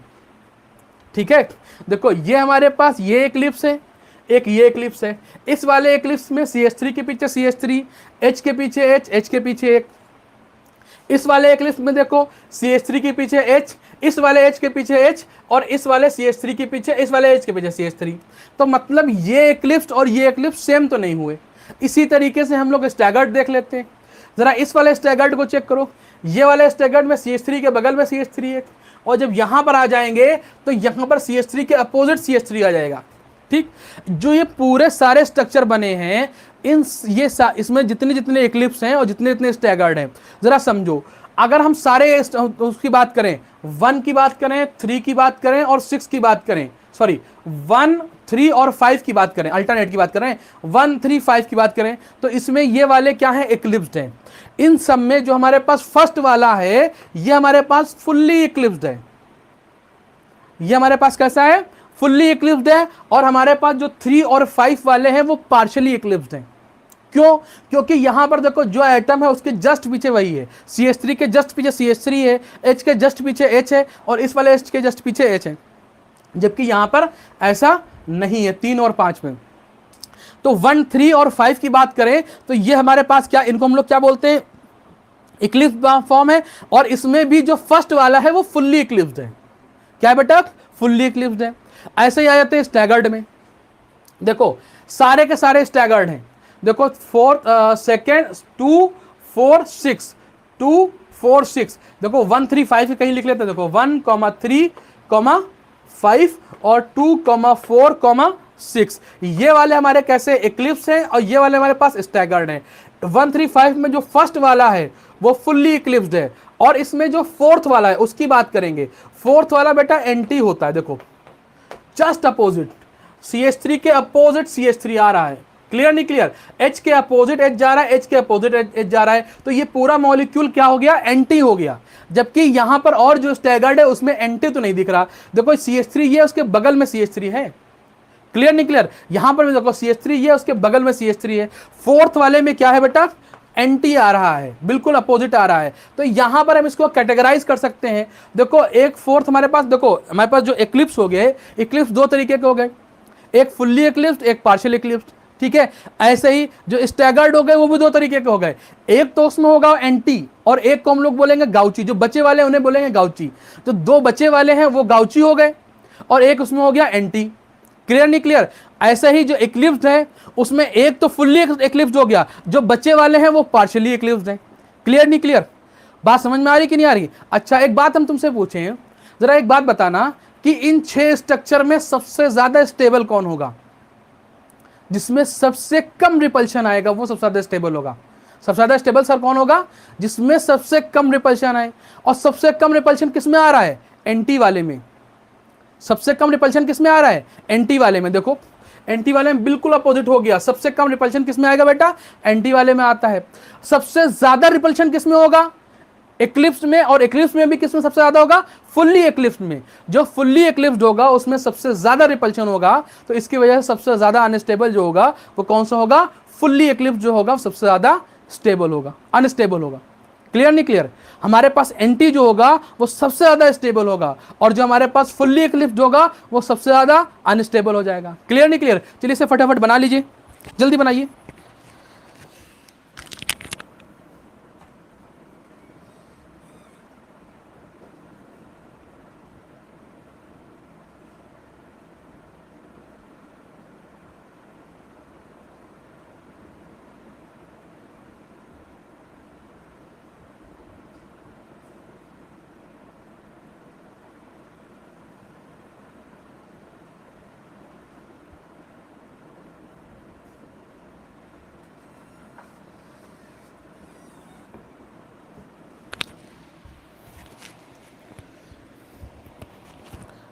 जी बेटा हो गया? चलो बहुत बढ़िया, आई थिंक हो ही गया होगा। अब कुछ पॉइंट्स लिखें फटाफट। लिखो बेटा 1, 3, 5 are 1, 3, 5 1, 3, 5 are eclipsed, are eclipsed in which first is fully eclipsed,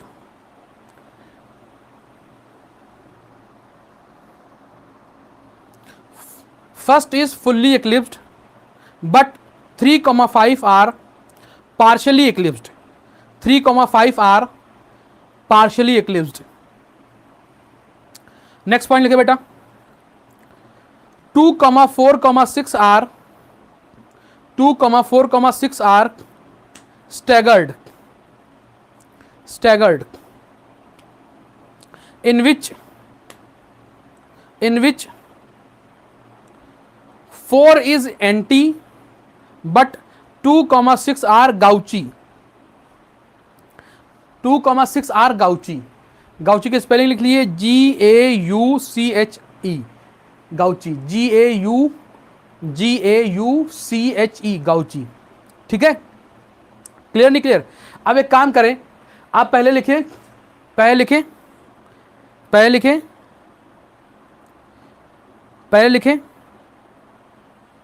fully eclipsed, उसके आगे लिखिए फुल्ली इक्लिप्स्ड और डैश देके लिखिए maximum energy comma maximum repulsion comma minimum stability comma maximum reactivity. जाहिर सी बात है जो जिसकी एनर्जी सबसे ज़्यादा होगी वो सबसे ज़्यादा अनस्टेबल होगा और जिसकी एनर्जी सबसे कम होगी वो सबसे ज़्यादा स्टेबल होगा। अगर इसकी बात की जाए तो ये सबसे कम स्टेबल है, तो इसकी एनर्जी क्या होगी बेटा? मैक्सिमम हो जाएगी। ठीक है, और जिसकी एनर्जी मैक्सिमम होती है उसकी रिएक्टिविटी भी मैक्सिमम होती है। क्लियर नहीं क्लियर? उसी के नीचे लिखिए गाउच, उसके नीचे लिखिए एंटी, उसके नीचे लिखिए एंटी, उसके नीचे लिखिए एंटी ANTI लिखो minimum energy comma minimum repulsion comma minimum reactivity comma maximum stability comma maximum stability. Clear? चलें, अब स्टेबिलिटी ऑर्डर लिखा है। सबसे ज़्यादा स्टेबल कौन होगा इन सब में? सबसे ज़्यादा स्टेबल कौन होगा बेटा? सबसे ज़्यादा स्टेबल कहाँ पे लिख दे, कहाँ पे लिख दे, कहाँ, इसको मिटा देते। अच्छा, इन सब में सबसे ज़्यादा स्टेबल जो होगा ऊपर लिख देते। सबसे ज़्यादा स्टेबल जो होगा वो एंटी वाला होगा। कौन सा होगा बेटा? एंटी। अब एंटी के बाद जो होते हैं, जो बचे वाले दो हो जाते हैं, उनको हम लोग बोलते हैं गाउची। ठीक है, अब गाउची से कम स्टेबल कौन होगा? अब ये बचे तीन, एक्लिप्स्ड और फुल्ली एक्लिप्स्ड और पार्शियली एक्लिप्स्ड, तो उससे कम होंगे पार्शियली एक्लिप्स्ड।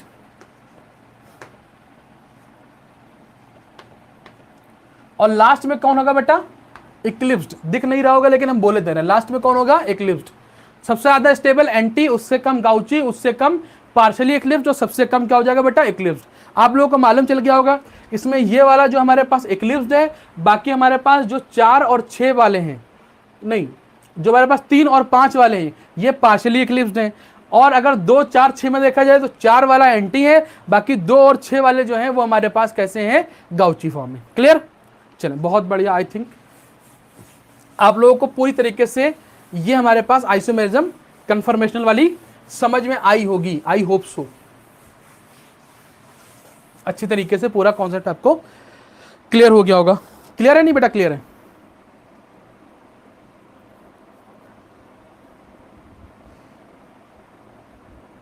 बहुत बढ़िया। चलें नेक्स्ट देखिए बेटा, इसमें कुछ और हम लोग बात करते हैं। अच्छा, एक बात पूछे आपसे कि इसमें सबसे ज्यादा स्टेबल फॉर्म कौन सी है? एंटी। सबसे ज्यादा स्टेबल फॉर्म कौन सी है? एंटी। और सबसे लीस्ट स्टेबल कौन सी है? वो इक्लिप्स्ड है, सबसे लास्ट में इक्लिप्स्ड जो है। ठीक है, अगर सबसे स्टेबल और सबसे ज्यादा अनस्टेबल के बीच में एंगल डिफरेंस पूछा जाए, सबसे ज्यादा स्टेबल और सबसे ज्यादा अनस्टेबल के बीच में अगर एंगल डिफरेंस पूछा जाए तो बेटा वो 180 आता है। जो हमारे पास एंटी और हमारे पास जो इक्लिप्स्ड फॉर्म, जो हमारे पास जो इक्लिप्स्ड फॉर्म है, उनके बीच में जो एंगल डिफरेंस आएगा वो कितना आएगा? 180। कितना आएगा बेटा? 180 के बराबर आएगा। क्लियर? नेक्स्ट देखते हैं। अब देखो, बहुत बढ़िया बढ़िया क्वेश्चन आपको कराने जा रहे हैं यहां से। अब यहां से देखो, मेन बात ये थी, हमने अब तुमको बेसिक नॉलेज दे दी, वहां की जो कन्फर्मेशनल आइसोमेरिज्म थी उसकी पूरी बेसिक नॉलेज आपके पास हो चुकी है। अब यहां से क्या होगा, वो एग्जाम्पल्स कराएंगे जो बढ़िया एग्जाम में पूछे जाते हैं। ठीक है, अब जैसे हम तुमको एग्जाम्पल बना के दे रहे हैं, क्वेश्चन देखिएगा बेटा।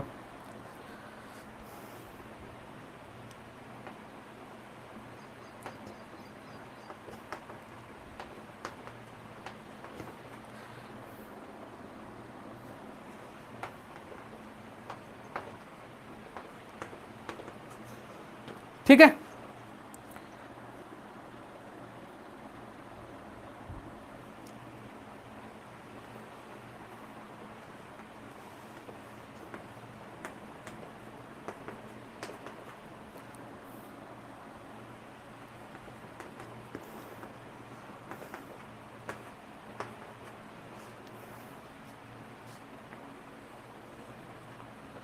नोट करते चलिए क्वेश्चन बेटा, अच्छा है।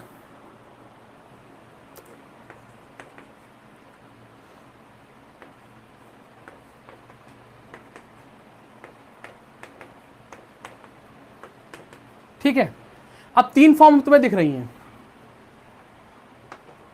3 फॉर्म दिख रही हैं। देखो, एक हमारे पास जिसको हम बोलते हैं इक्लिप्स्ड, ये हमारे पास देखो बिल्कुल एंटी है, एंटी है। ये हमारे पास इक्लिप्स्ड है। अब इसको क्या बोलेंगे बेटा? है तो ये स्टैगर्ड, स्टैगर्ड में एंटी तो है नहीं, जो बचा वाला होता है उसे क्या बोलते हैं? गाउची। स्टैगर्ड में 2 ही फॉर्म होती है, एक एंटी एक गाउची। तो एंटी तो ये हो गया, ये हमारे पास गाउची हो गया। ठीक, अब हम तुमसे कुछ पूछें कि बताओ इन तीनों फॉर्म में सबसे ज्यादा स्टेबल कौन है, तो ऊपर नजर दौड़ाओगे, कहोगे सर सबसे ज्यादा स्टेबल तो एंटी होता है। तुमने कहा कि फर्स्ट वाला ऑप्शन जो है, इसको 1 कहा, इसको 2 कहा, इसको 3 कहा। तुमने कहा फर्स्ट वाला ऑप्शन जो है वो हमारे पास क्या हो गया? स्टेबल हो गया। ठीक, लेकिन बाद में पता चला ये जो क्वेश्चन था या इसका आंसर गलत तुमने बताया। इसकी वजह क्या हुई? इसकी वजह ये हुई कि यहां पर देखो OH है और यहां पर OH है, इनके बीच में हाइड्रोजन बॉन्डिंग डेवलप हो जाएगी, एक नया बॉन्ड बन जाएगा। जब कभी कोई बॉन्ड बनता है एनर्जी रिलीज होती है, मॉलिक्यूल स्टेबल होता है। बॉन्डिंग होती ही इसलिए है ताकि पोटेंशियल एनर्जी मिनिमाइज हो जाए और स्टेबिलिटी मैक्सिमम हो जाए। क्लियर नहीं क्लियर? तो यहां पर एक हाइड्रोजन बॉन्ड बना, हाइड्रोजन बॉन्ड बनने की वजह से जो गाउची वाली फॉर्म थी वो एंटी वाली फॉर्म से जो है ज्यादा स्टेबल हो गई। अब दिक्कत आ गई, सर ये तो आप चीटिंग कर रहे हैं, पहले तो आपने कुछ और बताया था, एंटी बताया था, अब ये आ जाएगा तो हम ये कर नहीं पाएंगे। आधे से ज्यादा बच्चा रोना शुरू कर देगा कि ऐसा कैसे ऐसा कैसे। तो वेट, यहां पर साकिब सर जो है तो कोई दिक्कत नहीं है, जहां पर साकिब सर होंगे वहां दिक्कत नहीं है। इससे पहले नोट करें, फिर आपको हम कुछ बता रहे हैं। देखो पहले से नोट कर लो, 1 2 3 नोट हो गया।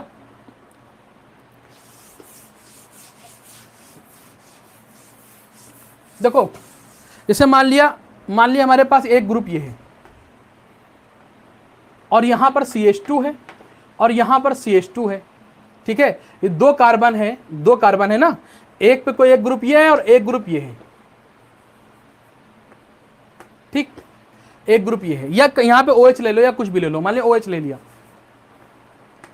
ठीक है, अब यहां पर अगर OH है, एक OH है एक वाले कार्बन पे, और दूसरे वाले ग्रुप पे कहीं पर भी ये आ जाए, जो ग्रुप हम तुम्हें लिख के दे रहे हैं, इस पे अगर कहीं पे OH तुम्हें दिख जाए, ठीक है, या कहीं पे तुमको फ्लोरीन दिख जाए, या कहीं पे तुम्हें NH2 दिख जाए, ठीक है, जो अमीन होता है, ठीक है, या तुमको इस पे कहीं पे CHO दिख जाए, या तुम्हें कहीं पे एसिड दिख जाए, COH, कहीं पर एसिड दिख जाए, इन सब में हाइड्रोजन बॉन्डिंग होगी और इन सब में गाउची वाली फॉर्म जो होगी वो एंटी वाले से ज्यादा स्टेबल होगी। ध्यान देना, अगर कहीं ये ग्रुप आ जाए, कौन कौन से आ जाए? OH आ जाए, इसकी जगह पे यहां पे एक OH तो पहले से मौजूद है, दूसरा OH आ जाए, उसकी जगह पे F आ जाए, उसकी जगह पे NH2 आ जाए, उस CHO आ जाए, या COH आ जाए। बात समझ में आ रही है? एक एल्कोहल यहां मौजूद है और दूसरी जगह पे ये सारे कोई ग्रुप आ जाए। अगर ऐसी फॉर्म कहीं पर बन रही है तो इसमें जो होगा क्या होगा, अगर 2 कार्बन है, देखो ये एक कार्बन ही है, एक कार्बन ही है, एक पे OH पहले से मौजूद है और दूसरे पे ये वाला कोई ग्रुप आ जाए, तो उसमें जो फॉर्म बनेगी वो गाउची वाली ज्यादा स्टेबल होगी एंटी वाली से। क्यों? क्योंकि गाउची वाले में क्या होगा, एक हाइड्रोजन बॉन्डिंग प्रेजेंट हो जाएगी। क्लियर? बात समझ में आ रही कि नहीं आ रही? गाउची फॉर्म में जो होगा वो हाइड्रोजन बॉन्डिंग डेवलप हो जाएगी, जिसकी वजह से गाउची वाली ज्यादा स्टेबल हो जाएगी। बात अच्छी तरीके से समझ में आ रही है? क्या एक तरफ OH लगा हो और दूसरे वाले कार्बन पे या तो इनमें से कोई भी एक ग्रुप लगा हो। क्लियर है नहीं क्लियर है? चलिए फटाफट नोट करिए बेटा, इसको आगे बढ़ जाते हैं हम लोग। ठीक है, इसे मिटा रहे हैं, 1 2 3 गो। जो अभी हमारे पास जो अभी हमने जो पढ़ा था पहले, उसमें जो गाउची वाली थी वो सबसे ज़्यादा स्टेबल थी, उसके बाद एंटी वाली होगी फर्स्ट वाली, ऐसे लिख देते हैं, 2 वाली थी, उससे बाद 1 वाली, और सबसे कम स्टेबल कौन सी होगी, 3 वाली, क्योंकि वो तो हमारे पास थी ही एक्लिप्स्ड। बात समझ में आ रही कि नहीं, और वो भी फुल्ली एक्लिप्स थी। क्लियर, कोई डाउट? चलें एक और एग्जाम्पल लेके, बहुत खूबसूरत एग्जाम्पल है, सब पूछे हुए बेटा क्वेश्चन है।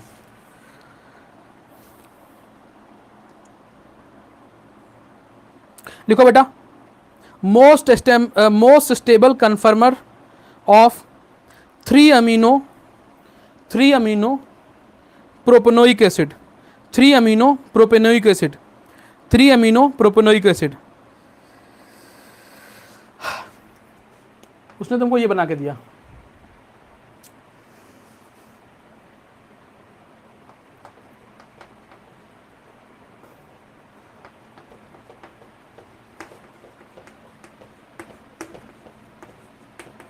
तुमसे पूछेगा इसमें कंफर्मेशन होगी, हो बिल्कुल होगी, ये कार्बन पकड़ लो, ये कार्बन पकड़ लो, ठीक है।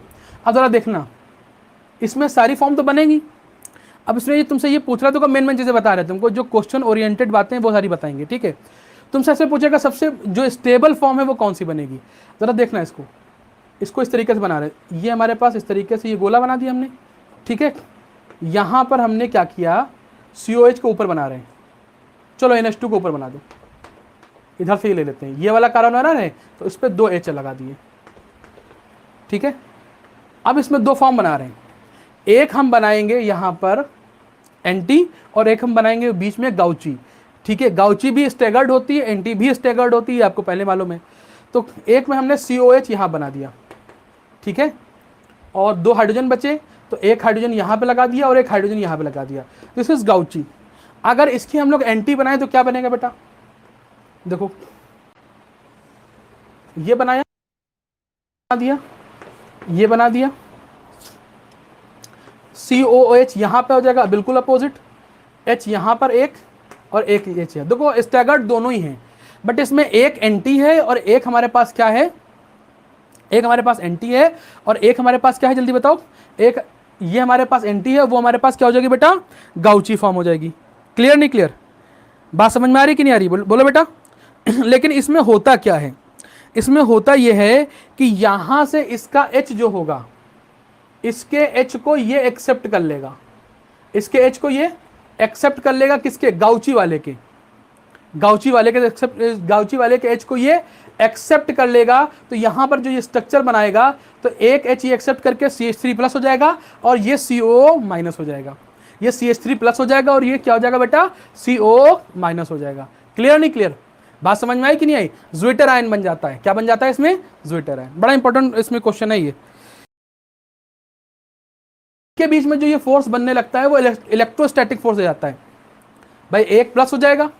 अच्छा समझो, यहां से क्या हुआ, अब तो समझ तो गए हो, यहां से हमने क्या किया, इसको H ने इसने एक्सेप्ट कर लिया तो CH3 प्लस हो गया, और यहाँ पे क्या, ये माइनस हो गया।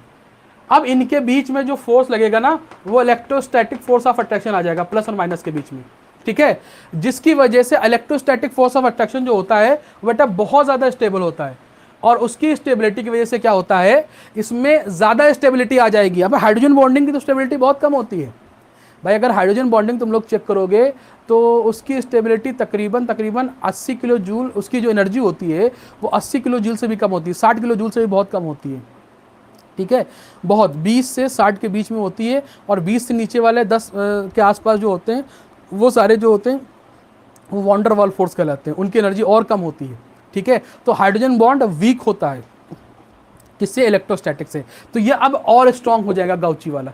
क्लियर, कोई डाउट, कैसे हुआ, इसके H को CH3 ने एक्सेप्ट कर लिया, क्लियर नहीं क्लियर, क्योंकि वो प्रोटॉन एक्सेप्टर होता है, CH2 क्या होता है बेटा, प्रोटॉन एक्सेप्टर होता है। ये सारी बातें आगे हम लोग कहीं भी डिस्कस करेंगे, एसिड बेस में बात करेंगे इसकी, अभी जब ऑर्गेनिक में और पढ़ेंगे तो एसिड बेस में पढ़ेंगे, लेकिन ये क्वेश्चन जो है इंपॉर्टेंट था, मैंने करा दिया, ठीक, बात समझ में आ रही है, चलो बहुत बढ़िया। अब ऐसे क्वेश्चन जो होते हैं कम आते हैं ना, मतलब ऐसा नहीं है कि सर इस कुछ और आ गया तो हम क्या कर पाएंगे। देखो टू बी वेरी ऑनेस्ट, हम तुमको बहुत बार बता चुके हैं कि सब कुछ आपको नहीं आ सकता, हम कल वाले लेक्चर में बोल रहे थे, आज वाले लेक्चर में बोल रहे हैं, सिलेक्शन लेना है तो आपको सिलेक्टेड पढ़ना पड़ेगा। आपको ये क्वेश्चन आ गया बस आप मुतमईन हो जाए कि यही एग्जाम में आएगा। और अब जिस दिन आपने ये सोचना शुरू कर दिया कि नहीं ये भी आ जाएगा, वो भी आ जाएगा, वो आ जाएगा तो क्या होगा, ऐसा आएगा तो क्या आएगा, वैसा हो आएगा एग्जाम में तो क्या होगा, तो उसका कुछ नहीं होता। आप सोच के देखिए, क्या केमिस्ट्री में पूरे के पूरे जिसने 45 में से 45 सही करता है, क्या सिर्फ उनका सिलेक्शन होता है? नहीं। एक दो क्वेश्चन अगर आप गलत भी कर रहे हैं तब भी कोई मैटर नहीं करता। हालांकि मेरे पढ़ाए हुए लगातार 2-3 साल से बच्चे ऐसे हैं जो पूरे के पूरे 45 में से 45 क्वेश्चन सही करके 180 में से 180 मार्क्स लेके आए हैं। क्लियर? लेकिन फिर भी हम सजेशन दे रहे हैं, आप लोग घबराइए ना, क्योंकि हम पे यकीन रखिए, हम बिल्कुल वही चीज़ पढ़ाते हैं जो एग्जाम में आने लायक है। बहुत सारे ऐसे टॉपिक है जो एग्जाम में आने लायक नहीं, उससे हम कट कर रहे हैं। बात समझ में आ रही कि नहीं आ रही है? क्लियर?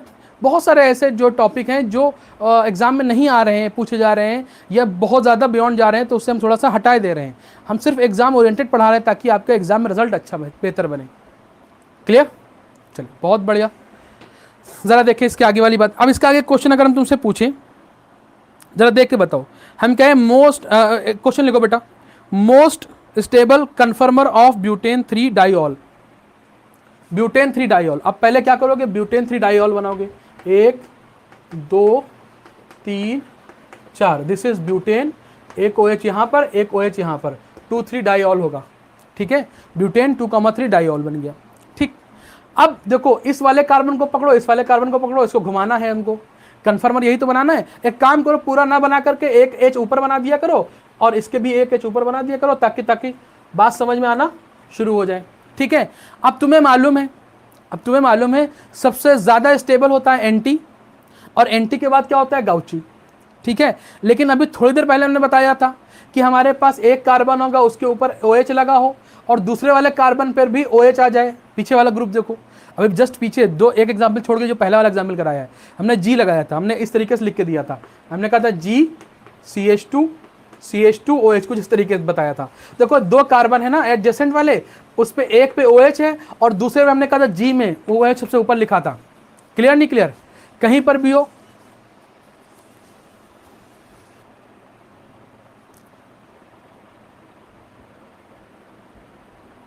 ठीक, देखिए बेटा, क्लियर नहीं क्लियर? तो यहां पर ये चीजें हमने देखी। तो यहां पर अगर हमारे पास G पर OH आ जा रहा है और पहले वाले पर भी OH था, तो उनमें कौन सी फॉर्म ज्यादा स्टेबल होती थी? गाउची ज्यादा स्टेबल होती थी। किससे? एंटी से।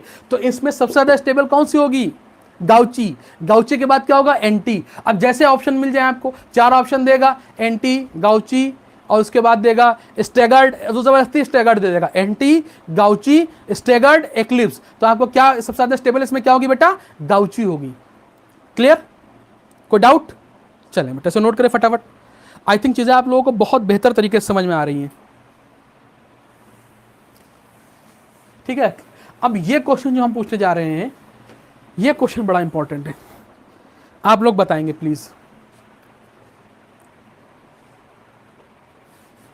2 क्वेश्चन हम लगातार पूछेंगे, बहुत बेहतरीन क्वेश्चन पूछेंगे, इसमें इल्यूजन आएगा। जरा देखिएगा,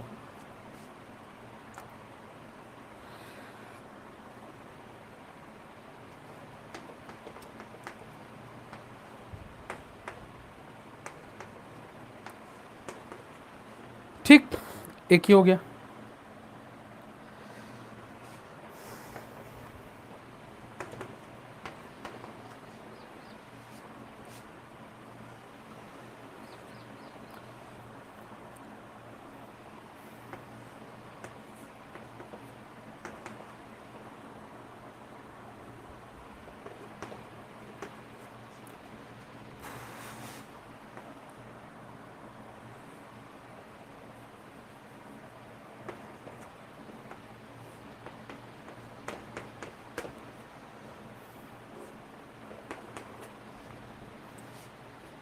चलो, क्वेश्चन कुछ इस तरीके से है, हम पूछें आपस में क्या ये दोनों कन्फर्मर हैं? क्वेश्चन हमने तुमसे पूछा ये दोनों कन्फर्मर हैं? देखोगे तुम लोग इसको? ठीक, एग्जाम में आपका क्वेश्चन आया, दिस कंपाउंड शो, जो ये कंपाउंड है शो, ऑप्शन नंबर दिया कन्फर्मेशनल आइसोमेरिज्म। ऑप्शन नंबर दो दिया ऑप्टिकल आइसोमेरिज्म। ऑप्शन नंबर 3 दिया ज्योमेट्रिकल आइसोमेरिज्म। ऑप्शन नंबर 4 दिया पोजिशनल आइसोमेरिज्म। बताओ क्या होंगी? ये चारों में से कोई नहीं शो करेगा। ठीक, अब तुम लोग तो होशियार बच्चे हो ना, तो जैसे ही देखोगे कहोगे अच्छा ये बना दिया, ये न्यूमन टाइप का कुछ दिख रहा है, और सर ने मतलब जो बिल्कुल एकदम वहां पे एग्जाम में दिखेगा, अच्छा ये ऐसे ही बच्चे होते हैं, दिखा बेटा अच्छा ये तो सर ने पढ़ाया था, कोई ऐसे गोल गोल बनाया था न्यूमन में, और टॉपिक हमें याद आ रहा है कन्फर्मेशनल में, तो कहोगे अरे वाह ये तो हमको मिल गए, आपने फटाक फटाक से आंसर लगा दिया, ये कन्फर्मर हो गए, कन्फर्मेशनल आइसोमेरिज्म हो गई। जबकि नहीं, ये कन्फर्मेशनल आइसोमेरिज्म शो नहीं करते। ऐसे ही बच्चे होते हैं जब एग्जाम से, जैसे एग्जाम से बाहर निकलते हैं उनसे पूछो हाँ भाई पेपर कैसे हुआ, सर बहुत अच्छा हुआ, पूरा 650 नंबर पूरे बताएंगे, 650। ऑटो में बैठ के घर आते आते उनके 50 नंबर घट जाते हैं।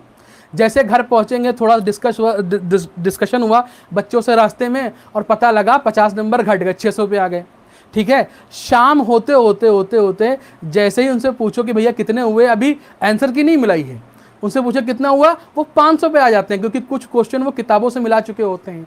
और जैसे ही आंसर की आती है तो वही बच्चे फिर 350 300 पे आ जाते हैं।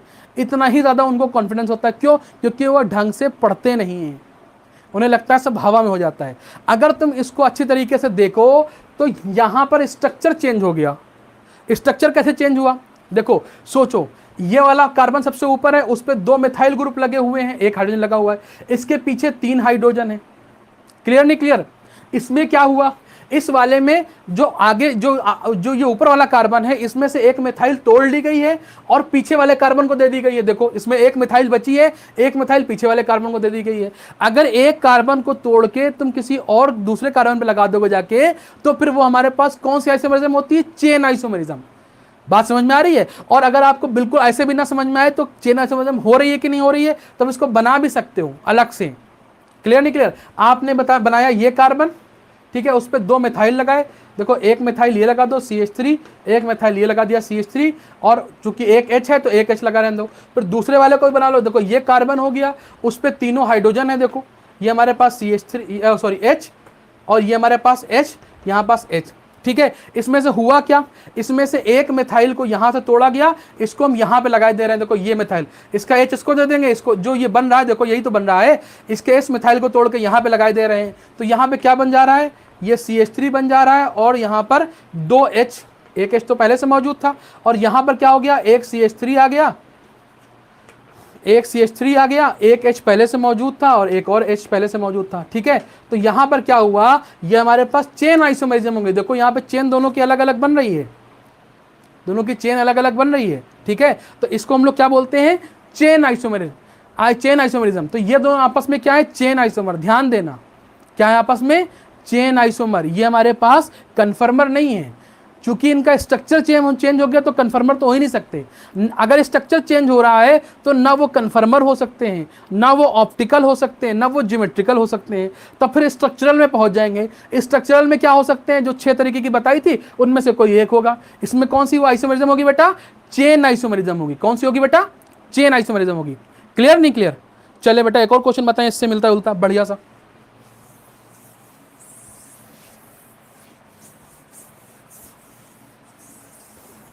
चलें,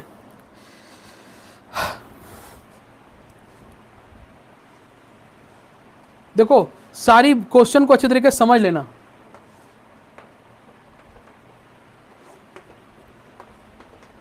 ठीक,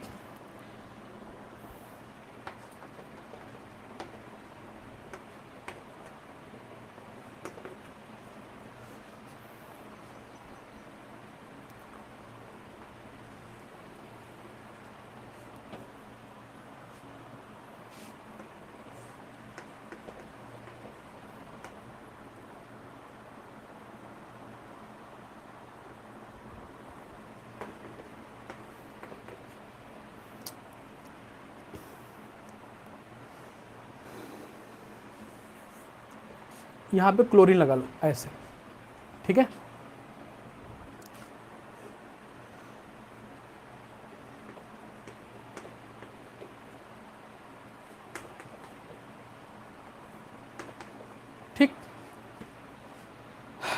देखो बेटा, अब अगर हम तुमसे पूछे ये आपस में कौन सा आइसोमर है, तुम फटाक से देखोगे, कहोगे देखो उसमें रोटेशन नहीं चेंज हो रहा। भाई रोटेशन चेंज हो सिर्फ तो बात अलग है, रोटेशन नहीं चेंज हो रहा। रोटेशन के साथ साथ हो ये रहा है, देखो ये वाला क्लोरीन कहां पे लगा हुआ था, इसके बैक वाले कार्बन पर। अब ये इस वाले में क्लोरीन कहां पे लगा है, जो ये मिथाइल ग्रुप था उसमें लग गया है। रोटेशन तो हुआ लेकिन क्लोरीन को हमने शिफ्ट कर दिया। अब जैसे ही क्लोरीन चेंज होगा स्ट्रक्चर चेंज हो जाएगा, और अगर स्ट्रक्चर चेंज होगा तो ये कन्फर्मर तो नहीं रहने वाला। कन्फर्मर तभी रह सकता है जब सिर्फ और सिर्फ इसमें क्या हो, सिर्फ और सिर्फ रोटेशन हो रहा हो।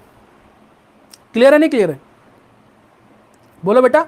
तो ये आपस में दोनों कन्फर्मर तो नहीं होंगे। हुआ क्या इसमें, इसमें क्लोरीन जो था वो इसके पीछे वाले कार्बन पे लगा था, वहां से हटा के हमने मिथाइल पे लगा दिया। अब मिथाइल CH3 होता है कि नहीं होता है, उसमें से देखो CH2Cl बन गए यहां पर। तो यहां पर क्या हुआ, क्लोरीन की पोजीशन को चेंज कर दिया गया।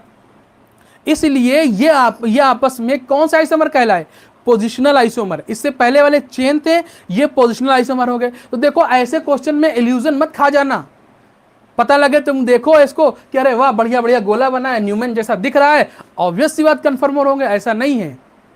बढ़िया बढ़िया गोला जरूर बना है लेकिन ये आपस में कन्फर्मर नहीं है। ये क्या है हमारे पास, ये हमारे पास पोजिशनल आइसोमेरिज्म शो करेंगे, ये आपस में पोजिशनल आइसोमर है। क्लियर, कोई डाउट? बहुत बढ़िया, चलिए इसे नोट करें बेटा।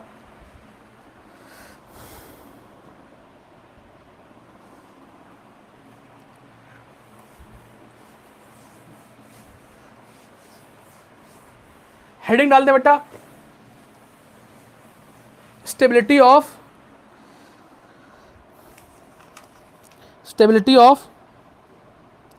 Cyclic group.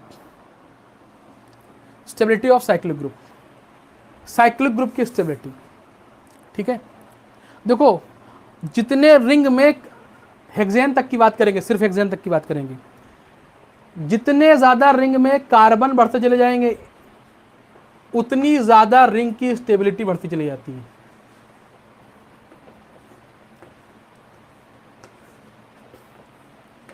हालांकि पिछली बार हमने जब इसको पढ़ाया था तो थोड़ी सी डिटेलिंग ली थी, यहां पर हम लिखाई विखाएंगे कुछ नहीं, सिर्फ बताएंगे कि बच्चों को जिज्ञासा बहुत होती है।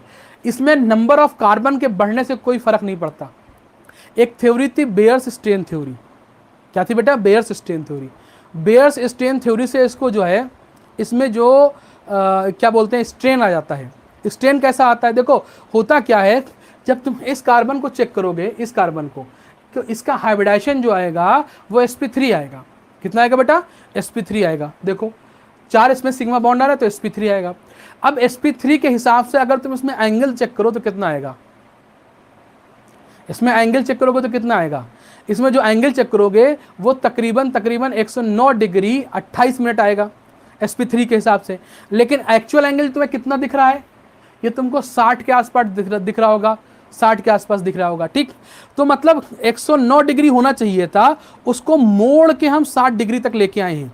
अगर जो उसकी रिलैक्सिंग पोजीशन है वो 109 डिग्री है, ठीक है, और उसको मोड़ के हम 60 तक ले आए, तकरीबन आधा कर दिया हमने एंगल, तो उसमें एक स्ट्रेन आएगा कि नहीं आएगा। भाई कोई चीज़ एकदम सीधी हो, उसको तुमने सीधी नहीं, मतलब उसका एंगल हो अपना एक, और उसके एंगल से हम उसको डिस्टर्ब कर दें, मोड़ दें, तो उसमें एक स्ट्रेन आएगा।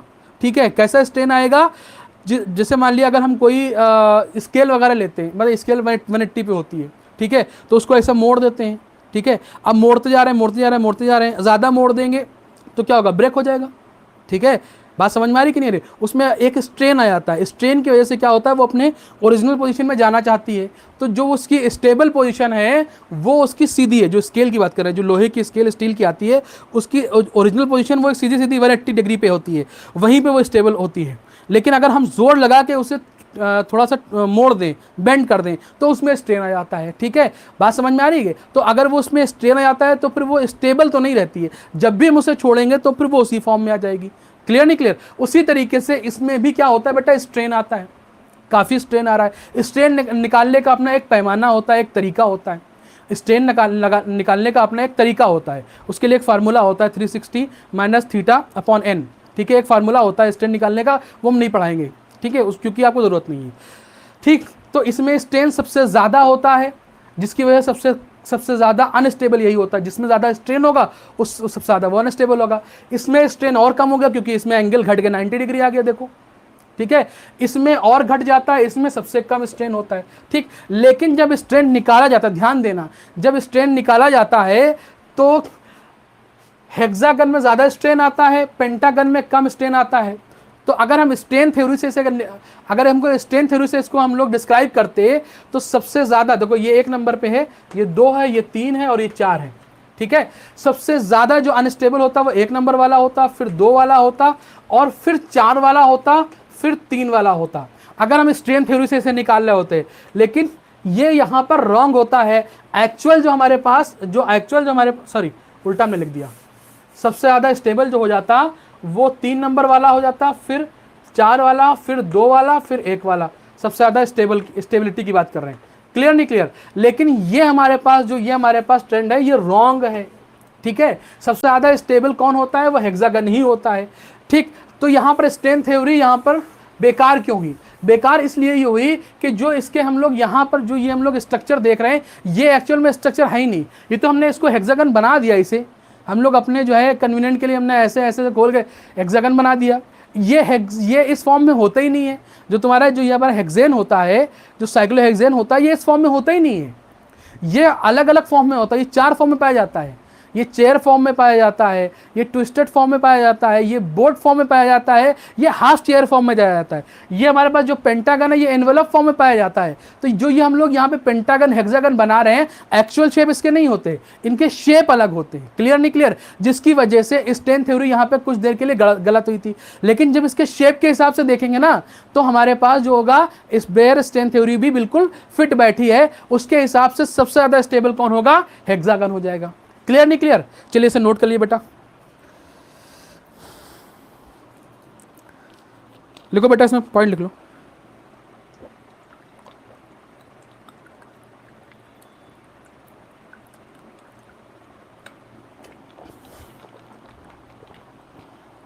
लिखिए बेटा,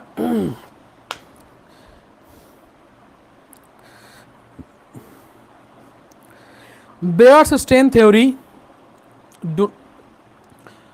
Bayer's strain theory cannot explain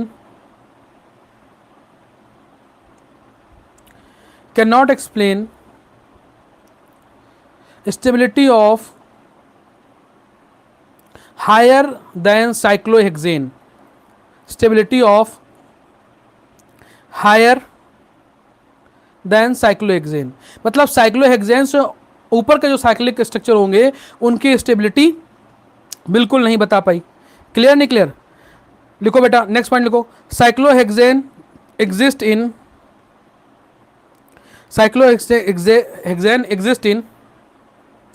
पहले नंबर पे देखो चेयर बनाते हैं, इसे मिटा देते हैं।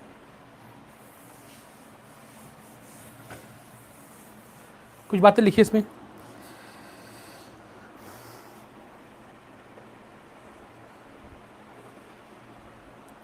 क्लियर?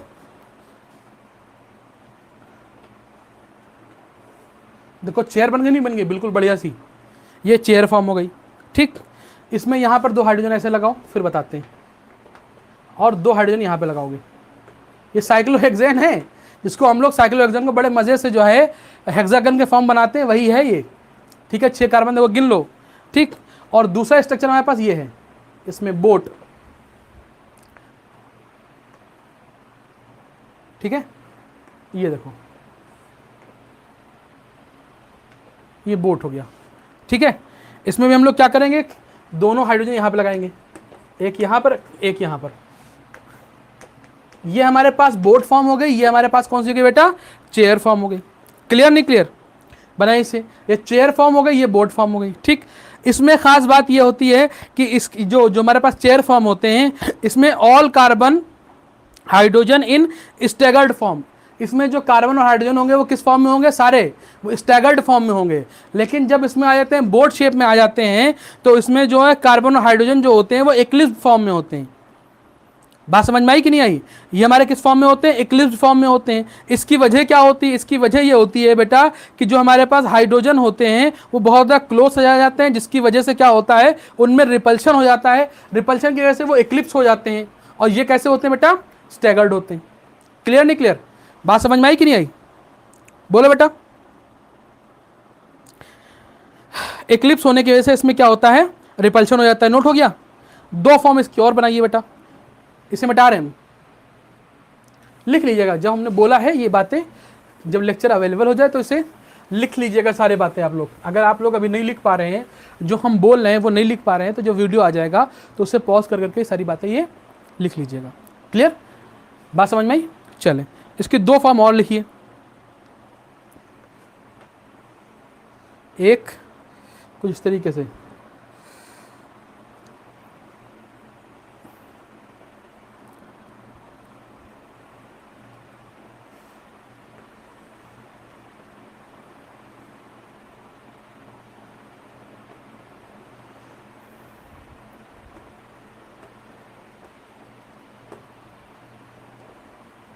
ठीक है? देखो, 1 2 3 4 5 6, 6 हैं। अब ये तुमको कुछ कुछ एकदम ट्विस्टेड बोट नहीं लग रहा है? बोलो बेटा।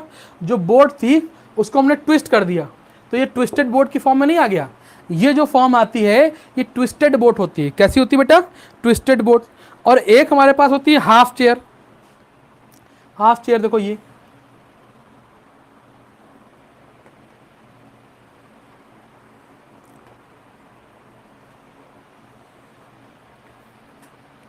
देखो, ये हमारे पास ट्विस्टेड बोट होती है। ये हमारे पास कैसी होती है बेटा? हाफ चेयर होती है। ध्यान देना, ट्विस्टेड बोट, हाफ चेयर। इसके बारे में सबसे इंपॉर्टेंट बात ये लिख लेना, सबसे इंपॉर्टेंट बात जो होती है ट्विस्टेड बोट में, इसके पास जो सारे का जो इसके पास जो होते हैं, ये ऑप्टिकली एक्टिव होता है। जो हमारे पास ट्विस्टेड बोट होती है बेटा, ये ऑप्टिकली एक्टिव मॉलिक्यूल होता है, जबकि इसके पास कोई भी कायरल कार्बन नहीं होता। इसमें एक पॉइंट लिख लीजिएगा, it is optically active without any chiral carbon. बिना कायरल कार्बन होने के बावजूद जो हमारे पास साइक्लोहेक्सेन होता है, उसका जो ट्विस्टेड बोट फॉर्म होता है वो क्या होता है? ऑप्टिकली एक्टिव होता है। क्लियर नहीं क्लियर? बात समझ में आ गई? चले बेटा। अच्छा, इसमें सब में जो है, सब में वो लिख लीजिए, स्टेबिलिटी ऑर्डर सबसे ज़्यादा चेयर फॉर्म होती है। चेयर से कम जो स्टेबिलिटी होती है वो हमारे पास ट्विस्टेड बोट की होती है, और उसके से कम जो होती है वो बोट की होती है, और सबसे कम जो होती है वो हाफ चेयर की होती है। ये स्टेबिलिटी ऑर्डर है। हाफ चेयर की स्टेबिलिटी सबसे कम होती है। क्लियर नहीं क्लियर? सबसे ज़्यादा चेयर फॉर्म स्टेबल होता है, फिर बोट होती है, फिर ट्विस्टेड बोट होती है, फिर बोट होती है, और फिर हमारे पास हाफ चेयर होता है। क्लियर? बेटा आवाज़ बिल्कुल क्लियर हो रही होगी, लेकिन अगर आपको लिखा हुआ नहीं दिख रहा होगा तब जो हम जो बोल रहे हैं उसी को आप लोग कॉपी पेन लेके लिख भी लिया करें। ठीक है? चल,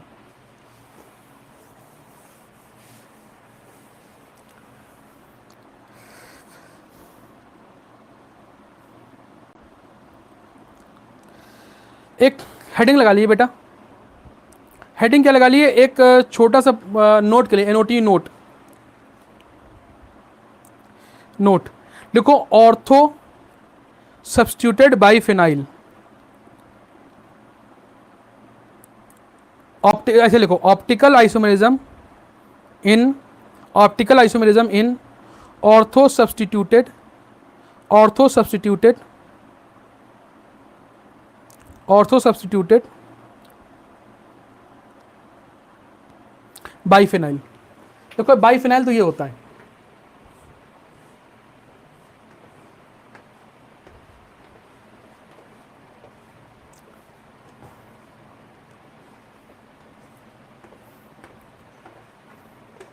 एक स्ट्रक्चर हो गया।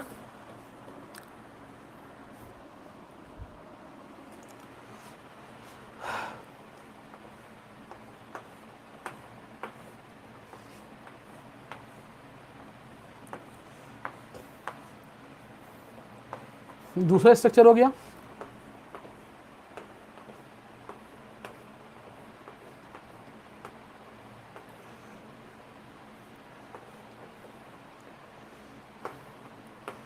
थर्ड स्ट्रक्चर हो गया। क्लियर? इसमें हमने क्या किया, ऑर्थो पोजीशन की बात कर रहे हैं, यहां पर ए, यहां पर ए, यहां पर ए लगा दिया, यहां पर ए लगा दिया, यहां पर ए लगा दिया, यहां पर बी लगा दिया, यहां पर ए लगा दिया, यहां पर बी लगा दिया। ठीक है, और लास्ट वाले में हमने क्या किया, यहां पर ए लगा दिया, यहां पर हमने बी लगा दिया, यहां पर ए, और यहां पर हमारे पास बी। यहां पर 3 स्ट्रक्चर हो गए। क्लियर नहीं क्लियर? यहां पर एक काम करें, यहां पर ए ए बी बी, यहां पर करें ए बी और ए बी। ठीक है, अब देखो यहां पर क्या होगा, ये सब में एक, अगर ये हॉरिजेंटल होगा तो ये वाला क्या होगा, वर्टिकल होगा। अगर ये हमारे पास हॉरिजेंटल होगा, ये हमारे पास वर्टिकल होगा। अगर ये वाला स्ट्रक्चर हमारे पास हॉरिजेंटल होगा, दिस इज वर्टिकल। इसमें बेटा, इसमें प्लेन ऑफ सिमेट्री पाई जाती है, इसमें भी प्लेन ऑफ सिमेट्री पाई जाएगी। और याद कर लेना, अगर कभी भी ऐसा वाला बाइफेनाइल मिल जाए, ये वाला, इसमें प्लेन ऑफ सिमेट्री नहीं पाई जाएगी, ये मॉलिक्यूल हमारे पास ऑप्टिकली एक्टिव हो जाया करता है। ठीक है, ये हमारे पास फर्स्ट और सेकंड वाला कैसा है, वो ऑप्टिकल, फर्स्ट एंड थर्ड वाला कैसा है, ये और ये हमारे पास ऑप्टिकली इनएक्टिव है, जबकि ये हमारे पास क्या है, ऑप्टिकली एक्टिव। ध्यान देना, ए के साथ ए मिल जाए, बी के साथ बी मिल जाए, ऑप्टिकली एक्टिव हो जाएगा। क्लियर नहीं क्लियर? बात समझ में आ रही कि नहीं आ रही? यहां पर क्या था, ए के साथ ए था, लेकिन नीचे भी ए के साथ एक था। यहां पर क्या था, ए के साथ बी था और ए के साथ बी था। हमको क्या चाहिए, ऊपर ए के साथ एक, जो एक कार्बन है इस पे, एक ऑर्थो पे ए के साथ ए मिले और दूसरे ऑर्थो पर बी के साथ बी मिले, वो हमारे पास क्या होता है, ऑप्टिकली एक्टिव होता है, क्योंकि उसमें प्लेन ऑफ सिमेट्री नहीं पाई जाती। क्लियर? कोई डाउट? ये इंपॉर्टेंट क्वेश्चन था, हमने करा दिया। ठीक है, ये आपके एग्जाम में पूछा जाता है, तो आपको बहुत ज़्यादा दिमाग लगाने की जरूरत नहीं है, आप बस ये ट्रिक फॉलो करिएगा। हमारे पास जो ऑर्थो पोजीशन यही तो हुई भाई, एक ये ऑर्थो है इसका, ये एक ये ऑर्थो है, इसका भी ये ऑर्थो है, ये भी ऑर्थो है। तो इस वाले ऑर्थो के जो सामने वाला ऑर्थो है, दोनों पे सिमिलर ग्रुप होना, एक पे ए हो, एक पे बी बी हो। ठीक है, ऐसा ना हो कि इधर भी ए हो, इधर भी ए हो, तो वो हमारे पास उसमें सिमेट्री आ जाती है, और इसमें भी क्या आ जाएगा बेटा, सिमेट्री आ जाएगी, लेकिन इसमें कोई सिमेट्री नहीं आ रही। क्लियर नहीं क्लियर? बात समझ में आ रही कि नहीं आ रही बेटा? बोलो। चले, बहुत बढ़िया, इसे नोट कर लीजिए। तो ये आपका हमारे पास कन्फर्मेशनल आइसोमेरिज्म पूरी तरीके से खत्म हो गया। अब कल जो आपका जीओसी का फर्स्ट लेक्चर होगा, क्लियर नहीं क्लियर? कल आपके जीओसी का फर्स्ट लेक्चर हो जाएगा। कोई डाउट? चले बेटा, थैंक यू वेरी मच। और कल आप लोगों से मुलाकात होती है। कल आप लोगों का लेक्चर जो है उसी टाइम पे होगा। टाइमिंग की कोई वो नहीं होती, कभी कभी कोई दिक्कत आ जाती है, तो इस वजह से थोड़ा सा टाइमिंग ऊपर नीचे हो जाती है, तो आपको इन्फॉर्म कर दिया जाएगा। ठीक है, चलिए, थैंक यू वेरी मच बेटा। कोई प्रॉब्लम हो तो ग्रुप पे डिस्कस करो।